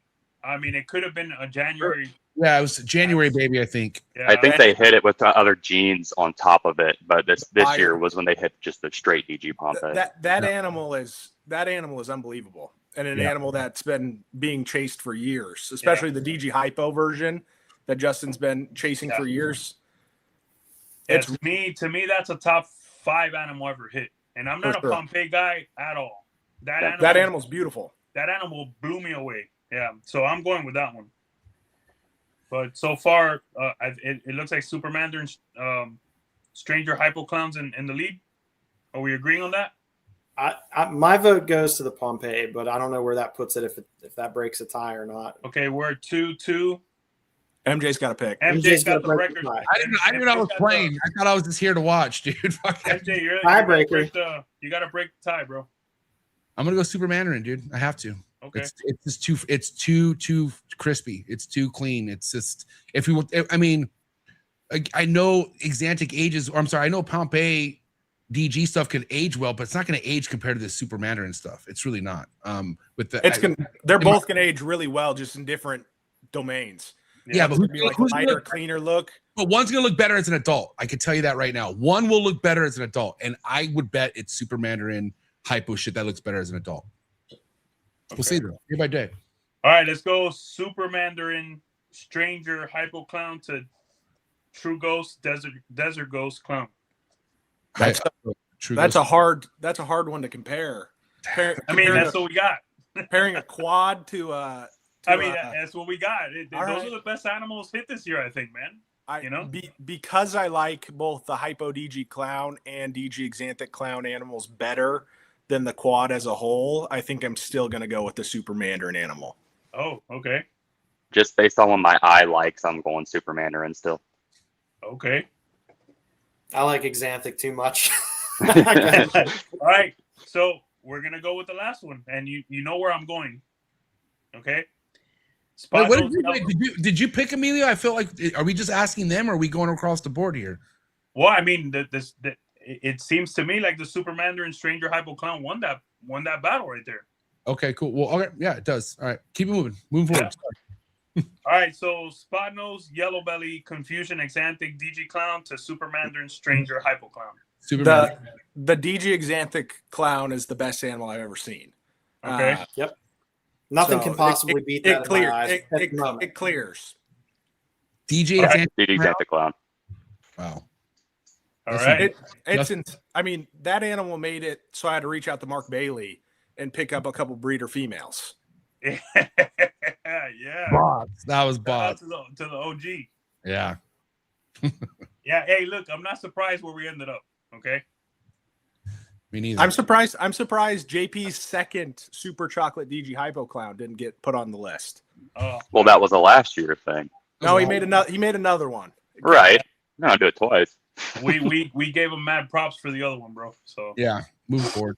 Yeah, that's a beautiful animal. Yeah. So that was it. So that's what takes it. That's the winner. Yep. DJ Exante Clown. Honorable mention. Spot nose, yellow belly, paint clown. Rec room. Yeah. Rec room. Very nice animal. Another animal that deserves an honorable mention. Matt. It was the freeway combo. Yeah, that was a super hurricane leopard freeway. It's insane. I just sent MJ a picture if you want to see it. It doesn't sound like it's all that crazy, but when you look at it, it gives you like that was Nicole, right? Vibes. Ooh, what the fuck? This is sick. I saw that and I said, you know what? I gotta have this animal. You know. Oh my god, this is next level. It looks so good. You bought that? There's so many things. Yeah, I bought it. It's still in Canada because of the weather, but I'm gonna have it in the spring. So. What is it? But like, there's this? no recesses in it. There's so many directions I could take it. You know? Dude, this is gnarly. What is this? Yeah. That thing's sweet. It's just a super hurricane leopard freeway. It's with no recesses. There's just so much you could do with that. You know. Hey, super hurricane. You know. That DG exanthic is better than the clown to me. You know? Right. It's gonna take a lot of animals to recreate that. Yo, imagine adding spot nose, true ghost to that. Oof. Mm-hmm. God. The thing is, like what Tyler said, it's hard to repeat a bunch of animals that look like this in a clutch, right? Yeah. Like that's kind of where it's impossible. It's got a bunch of supers, right? Yeah. Unless you have. So. Yeah, unless you have like a hurricane. What was it? Like a hurricane leopard gravel on the other side. Yeah. You need you need either asphalt or yellow belly. Oh, it's a freeway. Yeah, it's a freeway. And then you need hurricane. Like I do have one female that's let's see, that's a yellow belly hurricane het DG. So that's pretty cool. I can't get too much further with that, but I'm gonna try to make a lot of hets with this though by putting it into the DG Exanthic Clown animals.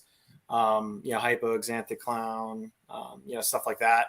And I have asphalt on a lot of females as well, so I can try and go for the super asphalt instead of the freeway and see if that looks even better, which I think it would look better. Just because the super asphalt has really, good color. It's going to be darker and deeper, and I think that'll complement the look of that animal even better than the yellow belly does. So that's the direction I'm going to go. I'm going to try to make that in a super asphalt instead of the yellow belly. Hey, shout to Nicole, bro. That girl, she makes some really nice stuff. And her hurricane stuff is nice. She got some going on. She's got a really good line. Yeah. If you guys haven't yet, check out that Morph Market vlog I did on her stuff, which was like not even close to everything. She just, dude, and I've had this respect for Nicole for years now. Like I've had this feeling like, dude, this girl's like, she's pretty dialed in. You know what I mean? And so here we are a few years later, and now her shit. And she hasn't even peaked yet, like not even close. Like I feel like one thing I love about Nicole, she's always working for like 5 years down the road. Like, you know what I mean? And I feel like, dude, doing that eventually when you hit that 5-year mark with that project, so worth the wait or so worth the longevity working projects like that, because you're gonna be making shit nobody else is making, and that's what you have to do. You have to stand out like that, Shout out to Nicole, man, girl power. What would you guys say? Listen, I got something for you guys. What's the and it doesn't, we don't have to vote. It could be whatever it is in your eyes, okay? What's the real MVP morph of the year for you guys? What's the one morph that carried you feel like the weight for not even maybe just yourself, but overall you feel like the one that made the biggest impact this year? I want to go with Emilio first. Emilio, what was it? I think for me, 100%, it's puzzle. Puzzle. All right. Steel City. Puzzle definitely seemed like it was the theme this year at a lot of the shows. As a single gene, I would say that stood out a lot. A lot of people were buying puzzles. A lot of people brought some really nice puzzles that they've been working on. So I could agree with that. I like a lot of the Exanthic stuff I saw this year as well, but the puzzle stuff seemed like, just fresh, new. Everybody's paying attention to it. Yeah, that's the big thing is with puzzle right now is everything that's being, well, not everything, but a lot of the stuff that's being made is new. We haven't seen it yet. So there's fresh excitement. I'm probably the same as far as recessives, at least it would be puzzle. Incomplete dominance, probably like for my own collection, but just all of the stuff we've been seeing is hurricane. Like every hurricane combo that I see, I like. Yeah, Tyler. I think for me, it's always going to be Mandarin. I love it, dude. He loves fucking Mandarin. I thought I loved Mandarin. Tyler loves Mandarin. It's the backbone of a lot of my projects. Yeah, respect, dude. I love it. What I'm most known for, it's the animals that I produce that are the most cutting edge. I haven't seen a combo that doesn't look better with Mandarin in it. Making a snake more orange never hurts. Right. But the super form is what's important with Mandarin. Oh, yeah. Yeah, that's automatic. It's just, again, it's like hitting a recessive. It's hard to get there. It's hard to get to the super form unless you have, a fleet of females that are also Mandarins. Yeah. But let me ask you guys this. Like, for instance, we know TJ makes the nicest Mandarins out, but you feel like once you build momentum like that after a while with your projects, the quality of your shit starts to pop up a lot more than it was before. Like the quality odds become a lot better with time, right? I think something that we've lost a lot in ball python breeding in general is we've always kind of line bred as breeders by holding back the best looking animals, whether it's with hurricane, Mandarin, clowns. I hold back the busiest clowns, the brightest orange Mandarins, the craziest looking hurricanes. And if you keep breeding and you get to the 3rd generation, 4th generation, 5th generation that Aussies too with Orange Dream, or some of these breeders are with hurricane. That's why you see these really crazy animals that can even just be a single gene copy. Mm-hmm. Yeah. 100%. Yeah, 100%. Emilio, you got a topic, or you want me to keep going? Because I got more. No, it's your turn, man. I'm good. All right. So, one of the things, guys, I feel like we should discuss tonight is your guys' biggest win of the year and the biggest setback. And all setbacks have different levels. It could be the most smallest thing, but it was still something you learned from. So let's start with you, Tyler. What was the biggest, maybe, I guess, opportunity that you could take advantage of learning this year? And what was the biggest win for you this year? Yeah, I think the biggest opportunity was learning how to juggle 39 clutches. Yeah. That was a pretty significant increase for me. Totally. And this is something I do while I'm going to medical school. So I'm very, very fortunate that my wife is willing to help with anything and everything when it comes to the snakes, but learning how to balance, 200 hatchlings while going to medical school and working in the hospital for like 12 hours a day has been really challenging. It's made me grow with time management skills, with delegation skills, with asking for help. It's really hard for me to want somebody else to help with my collection. Because it's my baby, it's something that I've been growing myself that I want, my hands in everything. But working on that. And then I think the biggest win for me this year is I've kind of deemed this the year of the double visual. So I've been able to finally produce DG clown het hypos, clown pie double het DG hypo. And in my last clutch of the year, I finally produced hypo DG clown. Fuck yeah. So, dude, I haven't really excited. I haven't made a hypo DG anything yet, but I can only imagine how beautiful those things look in the egg. Just in the egg. When you cut them, the problem is taking the little peek in the little window that I cut. I thought I hit a lot more hypo DG clowns. Yeah, I've been there, pal. Trust me. but it looks like it was only one and a couple hypo clowns that are pretty nice. At least you didn't go to your stories like an asshole and be like, I fucking look what I hit, guys. Fucking, you know what I mean? I've done that too many times. It sucks. especially because like I didn't care about what I could get for it. I wanted to keep it first and foremost. I just wanted to hit that, and also I was in my mind not expecting to hit hypo. That's because I didn't hit it. Fucker. It's hard when our eyes see what we want them to see. When you're like, oh, I got 1 in 64. Is this it? Yeah, listen, at the end of the day, dude, I'm not complaining about this year. I had the biggest year with the chondros, but my year with the ball pythons this year, even though I had a lot more clutches than I thought, odds-wise, I got smoked, bro. Like, normally, like, I'm like, oh, my God, I hit this shit. This year, I was like, why the fuck is there 1 clown and 7 fucking, hets? You know what I mean? I got a lot of that this year. I got humbled by the ball pythons this year. It all comes back around. Law of large numbers. It's all going to work out in the end. Yeah, I've had a lot of wins with ball pythons. I'm not complaining. Like I said, every year till now, I was like hitting shit that I was like couldn't even dream of. I'm happy that I hit it, but then I was like, okay, stuff's starting to even out now a little bit, and it's all good, man. But Tyler, did you mention you were in medical school in our first episode that we did? Did you? I think so. Yeah. Because that really checks out, bro. You're pretty sharp. I'm like, dude, this Tyler guy's pretty fucking sharp. What does he do? It's medical school. Makes sense. All right, let's go to K&B, man. Let's talk about the biggest opportunity you had this year and the biggest W for K&B. And you can't say your beautiful daughter, okay? Because that's all. We already know being a dad, dude, there's no better gift out there. That is the pinnacle of pinnacles. And I got to congratulate you again on being a new father, man. Thank you. No, it's not easy, but it's a beautiful thing. So other than being a father, what was the biggest win on top of your biggest opportunity? So the biggest win is this is the first year where I was actually excited to hold a lot back. The first couple of years, I basically would sell an entire clutch, buy 1 animal, sell the entire clutch, buy 1 animal, because I probably should have kept more females back. It was stuff that I just like wasn't as excited about. So I would just try to raise that money, put it into something that I wanted. But this year, I think I've probably got 30 holdbacks and another 2 clutches to go. So I'll probably be around like 32, 33 holdbacks. A lot of double recessive stuff finally going this year.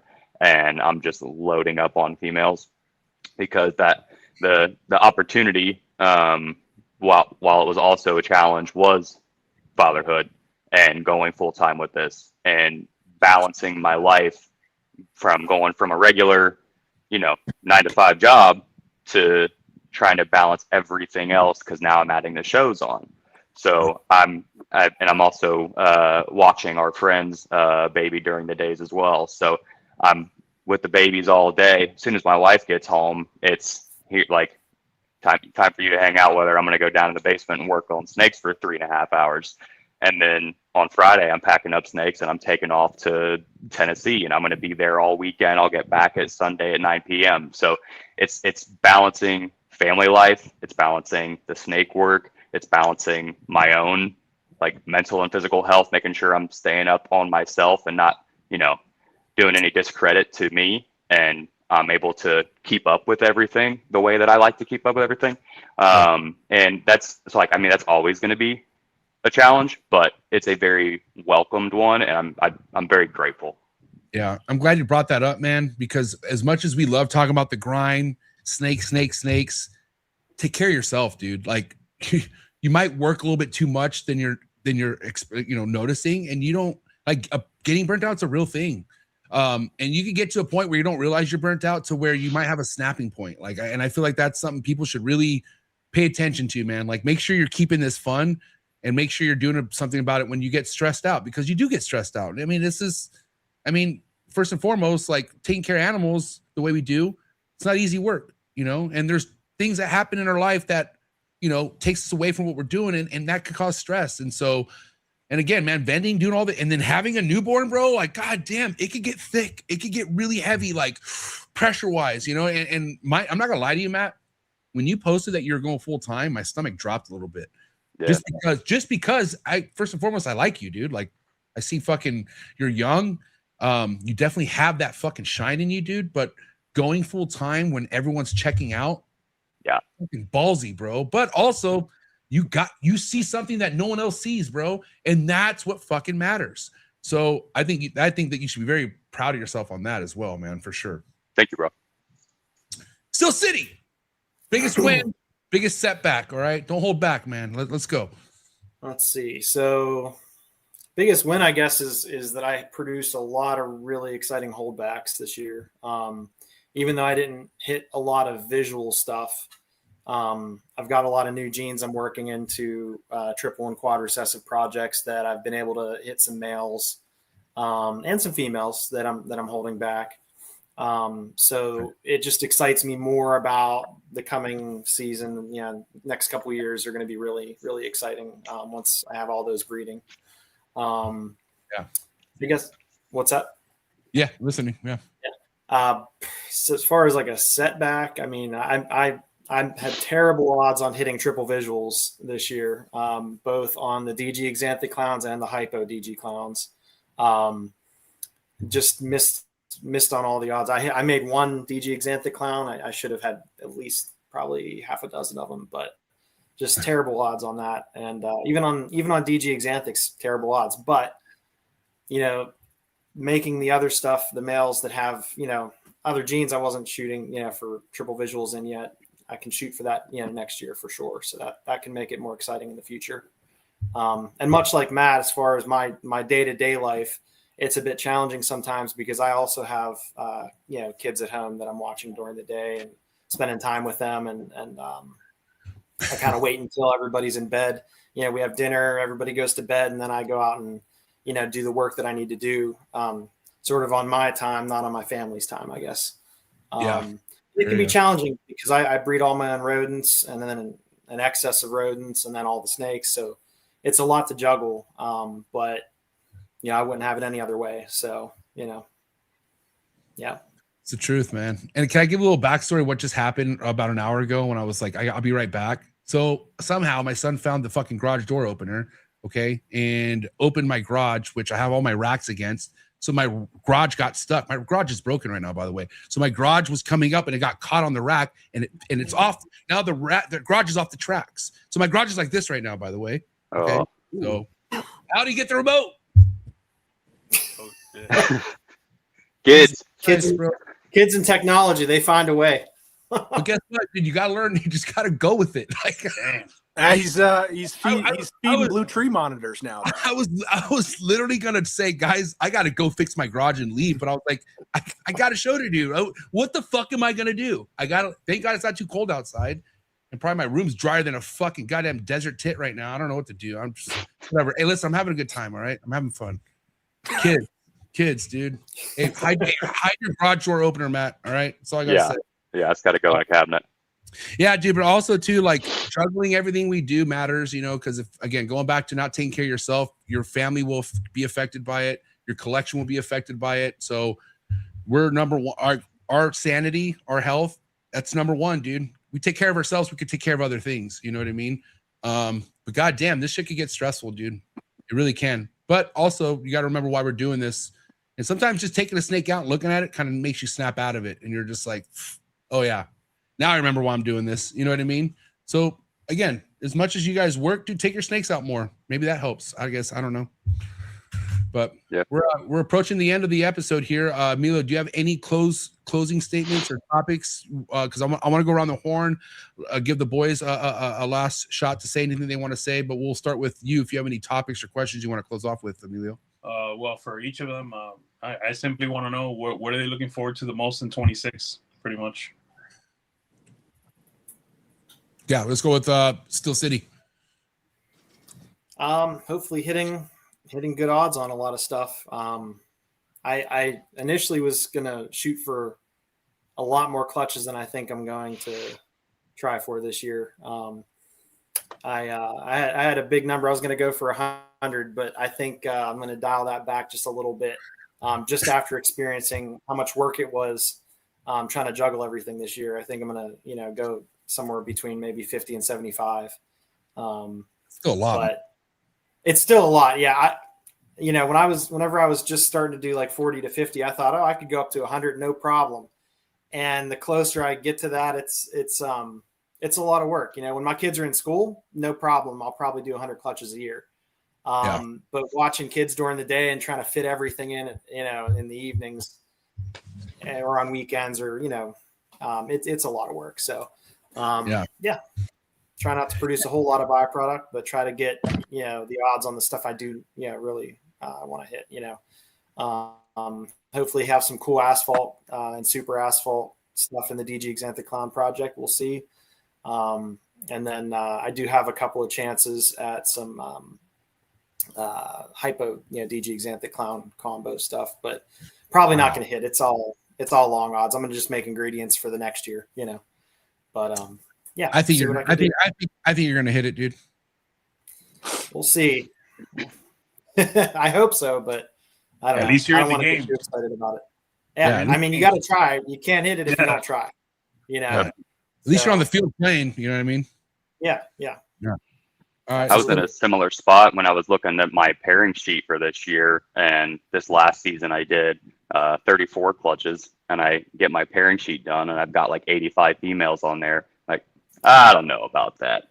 So I'm cutting mine back a little bit too. I'm probably going to go for about 40 to 45-ish, I would say. And then what I'm most looking forward to is having another year like this year where it's really holdback heavy. So having 2 years in a row like that is really going to help me not just revamp the collection, but I'll be able to improve it vastly because all of the stuff that I've been waiting to grow up is going to be going. So it's going to be a lot of hypo puzzle stuff, of course. Some of the True Ghost puzzle stuff. I don't think I'll see the triple visual this year, but there's a chance if a female wants to go.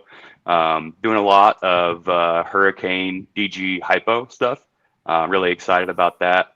And then just trying to plug in more incomplete dominant genes into the recessive projects that I work.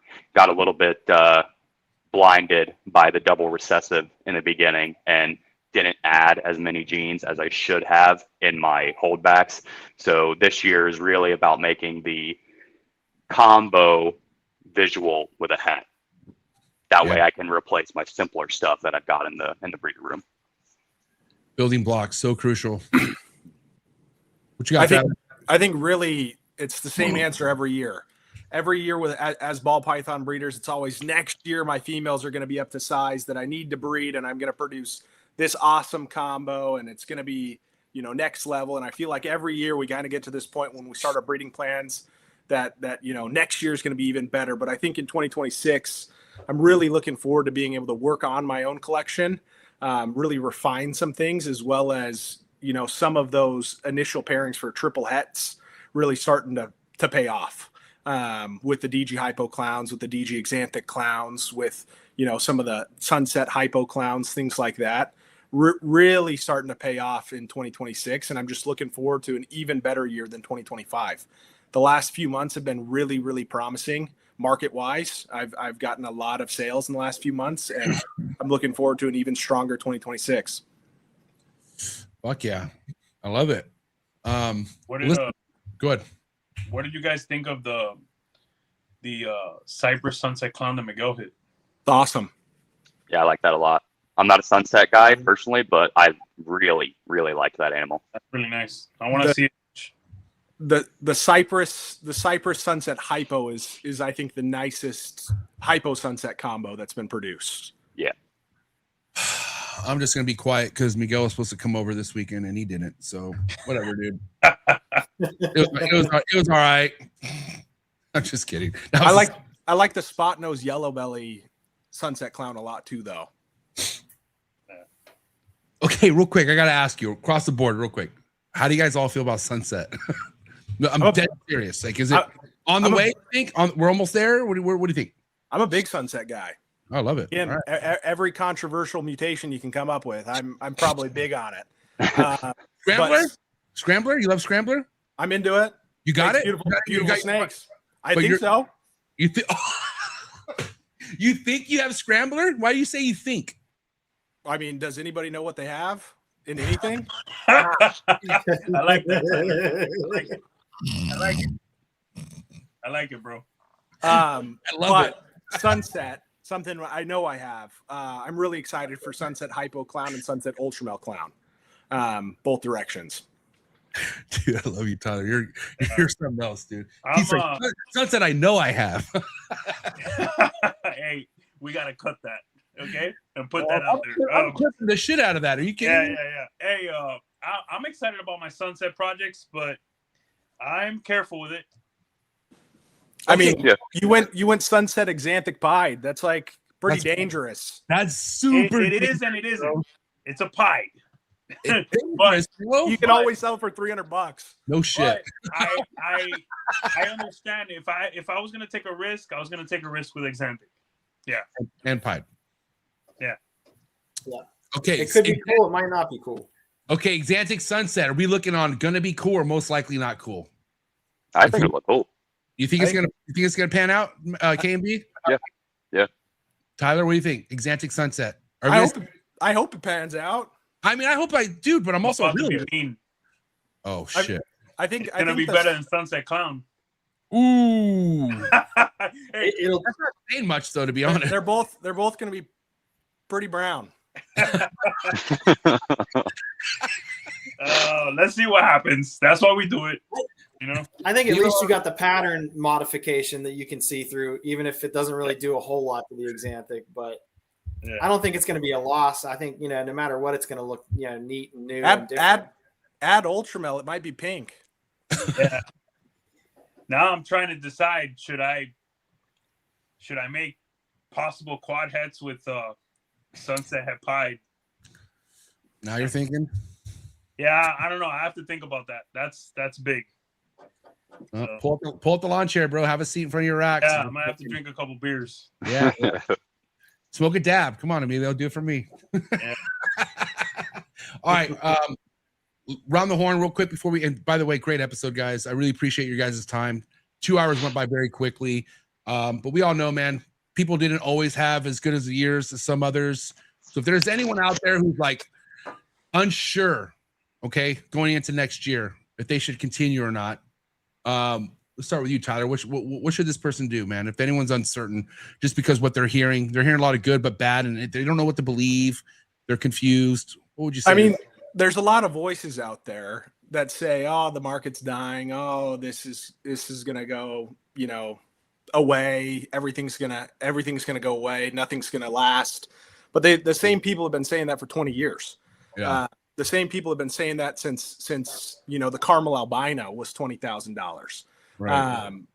I think the biggest thing is, as long as you're able to produce animals, no matter what you bought in at, no matter what high you bought in at, as long as you're able to produce animals and sell your animals, you'll never lose. You just need to keep working on your projects, keep working the animals, and keep being creative. I think 2026 is going to be a big year for creative minds and for animals that really shock, the world and shock, social media. Yeah, couldn't agree more. What about you, Matt? KMB? Yeah, Tyler nailed it. At the end of the day, you have to enjoy doing this to do it well. Yeah. So it's the people who aren't fully invested in it that it's not a bad thing if you want to take the year off or you want to do half the number of clutches that you were planning on. That's fine. It's the people who are really in it. We're still going to be geeking out over this shit every single year. Doesn't matter what we're selling it for. We enjoy doing it. We love seeing the animals that we're producing.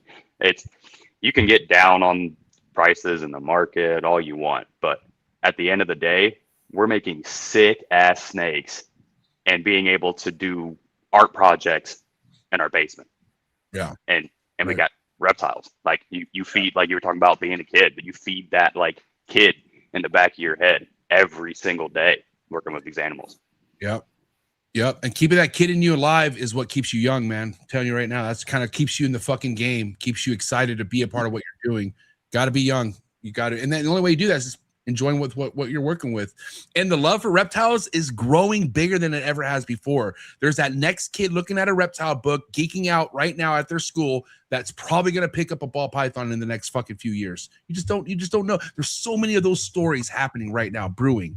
You know what I mean? So you're right. No matter what, this hobby is still going to fucking be here. It doesn't matter. There's people getting in all the time, dude. At these shows, these guys, I'm sure I don't know how many first-time pets I'm selling. How many of those are going to turn into breeders? But we all bought a pet to start with. Yep. There's a lot of people still getting into this. And you know what, Matt? When you're when you're doing shit like you're doing, taking care of your customers, they come back and do business with you. And that's what matters, man. That first person snake should not be the last snake with you. You know, if you're taking care of them the right way, they'll come right back. And that's one thing about the show scene is you see the same faces. If you're working a show like on a regular basis, people know you're there. They fucking recognize you. And then they might not buy something right then and there, but their life might change where they got some fucking play money. And they're like, you know what, dude, I've been going by your table for the last 3 years and I'm ready. I want to buy that snake. It's that simple. You just need a bunch of those. That's it. It's good shit, KMB. All right. Send us home, Steel City. What you got to say to the people out there who are unsure, man? I mean, the people that are doing it for the right reason are going to be just fine. You know, if they have the passion for it, they enjoy what they're doing, they love the animals, they're going to do just fine. You know, people that are looking at it solely as an investment, you could definitely make a lot of money breeding ball pythons, but there's a lot of ways that you can make a lot of money. So, you know, those people come and go. You know, sometimes ball pythons are the best thing you can invest in. Sometimes they're not, but you know, it cycles. I mean, you know, if you stick it out for the long run, you're going to do just fine. It kind of goes with anything in life, right, guys? Like, you know, if you love it that much, you stick around, you get what you're searching for. Yeah. Just stay. It's commitment, man. Like the commitment's everything to what we do. And, you know, and not looking for fucking handouts or like, you know, just do the work, put your head down. Who gives a fuck if no one's liking your photo that you just posted? Just keep doing the fucking work, dude. Keep the blinders on. I remember there was a year where I fucking just in my head, I'm like tunnel vision, dude. I don't give a fuck what's happening out there. I'm so focused on my collection. I don't want to see nothing else. Some people need to do that. Some people need to stop wondering what's happening in other people's shit and just worry with what you have and work it. And that's it, dude. Day by day, man. What a fucking episode. You guys are awesome. Tyler, where can people follow you and all that? Where can they hit you up? Go and drop it. Painted Scales Reptiles on Instagram or Morph Market is the way you can find me. KMB. It's KMB Reptiles on everything. IG Morph Market and Facebook, and then always find us at the shows. Find us at Sear. All right, Steel City. Steel City Feeders on Instagram and Morph Market. Well, there you have it, guys. It's a wrap. 2025 New Breed on the Block All-Star episode. Give it up for the boys, ladies and gentlemen. Thank you, guys. Thank you. Good job. Great job, guys. Thanks to anybody who tuned in. Yeah, for sure. Definitely, man. I'll put all the links to your guys' socials in the description below. Go give them a follow, but catch you guys next year, man. Thank you so much. Thank you. Appreciate it. Have a good one, guys. Peace. Wow. Great rundown of 2025. Great geeking session over the cutting edge stuff that was hit. I had a lot of fun tonight. This made me excited for ball pythons even more. You know, hearing these guys, everything that they talked about, they're locked in, dude. And that's what it's all about. You know, you surround yourself around people who are locked in like this, you become locked in yourself, you know?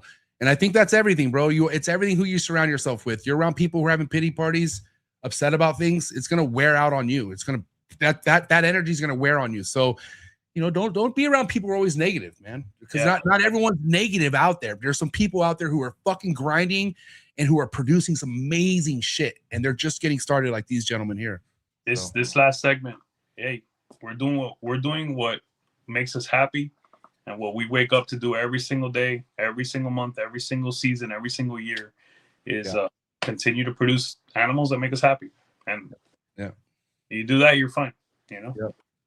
My man, Villarino Reptiles, please go give him a follow on Instagram, subscribe to the V Unit and also Patreon. All right. I appreciate you so much, Big E. This is the last New Breed on the Block of the year. Next 2 weeks, take it off, man. Enjoy it. All right. We're going to fucking gear up hard for January. Yeah, and man. 2026, dude, it's on. New Breed on the Block is coming fucking hard. Okay. So go ahead. You good? Yeah, sorry. All right. Give it up. It's a wrap for Big E, Top G, ladies and gentlemen. Good night, guys. Thank you. Thank you. All right, brother. Have a good night, man. All right, guys. Thank you so much. Appreciate all the support on these Monday shows. You know, Emilio's my brother, and you know, his passion for the ball python game is second to none. You know, like he really loves this shit. And what we do here really reaches out to people and gets them excited for being a part of the ball python game. So if you're a part of that and you're in the chats, thank you so much. Appreciate the love and support. Just coming and watching the guests really means a lot. Okay. And if you're looking for exclusive content, come join the Trap Talk Patreon family. Click the first link description below. Join the Discord and the awesome Instagram group chat. Get more behind the scenes of what I have going on. Big year coming up, man. We are doing some big things over here.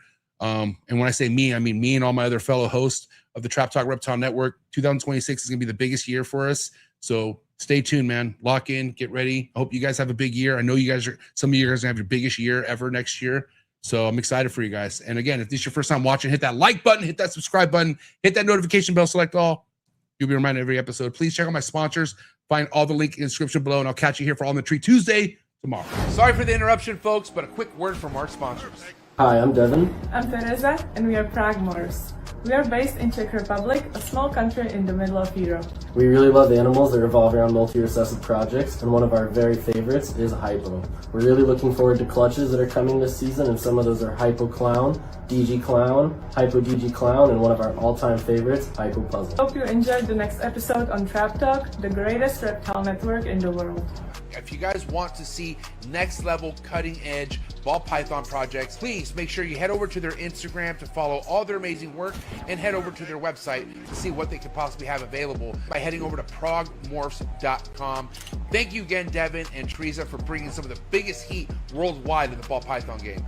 If you want to be organized, if you want to be cutting edge in the ball python game, then you don't want to miss this. Shout out to today's sponsor, and that's Clutch, #1 ball python organization app in the game. No better place to start off than by using this app. Clutch is an organization app that helps you organize all your ball python projects. It also helps your peers and your fellow community members look at what you possibly have coming for the upcoming ball python season, what you have currently available on Morph Market. It's so awesome to be ahead of the game by using organization app like Clutch. Thank you so much, the entire Clutch team, amazing team over at Clutch. If I were you, I would head over to Clutch's Instagram account, and I would also head over to their website, try it out, see how it works for you. But especially if you're just now coming into this, before you build your reptile collection, I would do it organized, and I would do it with Clutch. Thank you, Clutch, for being so amazing. Excited to hear what Clutch has to bring in the near future. Cheers. Sorry for the interruption, folks, but a quick word from our sponsors. You know, longevity is one of the biggest things I strive for when it comes to thinking about being a part of the reptile industry. That's why I'm very proud about today's sponsor, Mark Bailey over at Mark Bailey Reptiles. 40 plus years, full-time reptile keeper, enthusiast. This guy, you can catch all his amazing ball python projects on Morph Market. So make sure you head over to Morph Market, and that's Mark Bailey Reptiles on Morph Market. See what he has available currently. And I gotta tell you one thing, he's one of the biggest and most respected ball python breeders we have today in the ball python game. So shout out to Mark Bailey over at Mark Bailey Reptiles. Thank you for all the support. And again, make sure you head over to his account on Morph Market, see what he has available. Thank you so much, Mark Bailey over at Mark Bailey Reptiles. Cheers.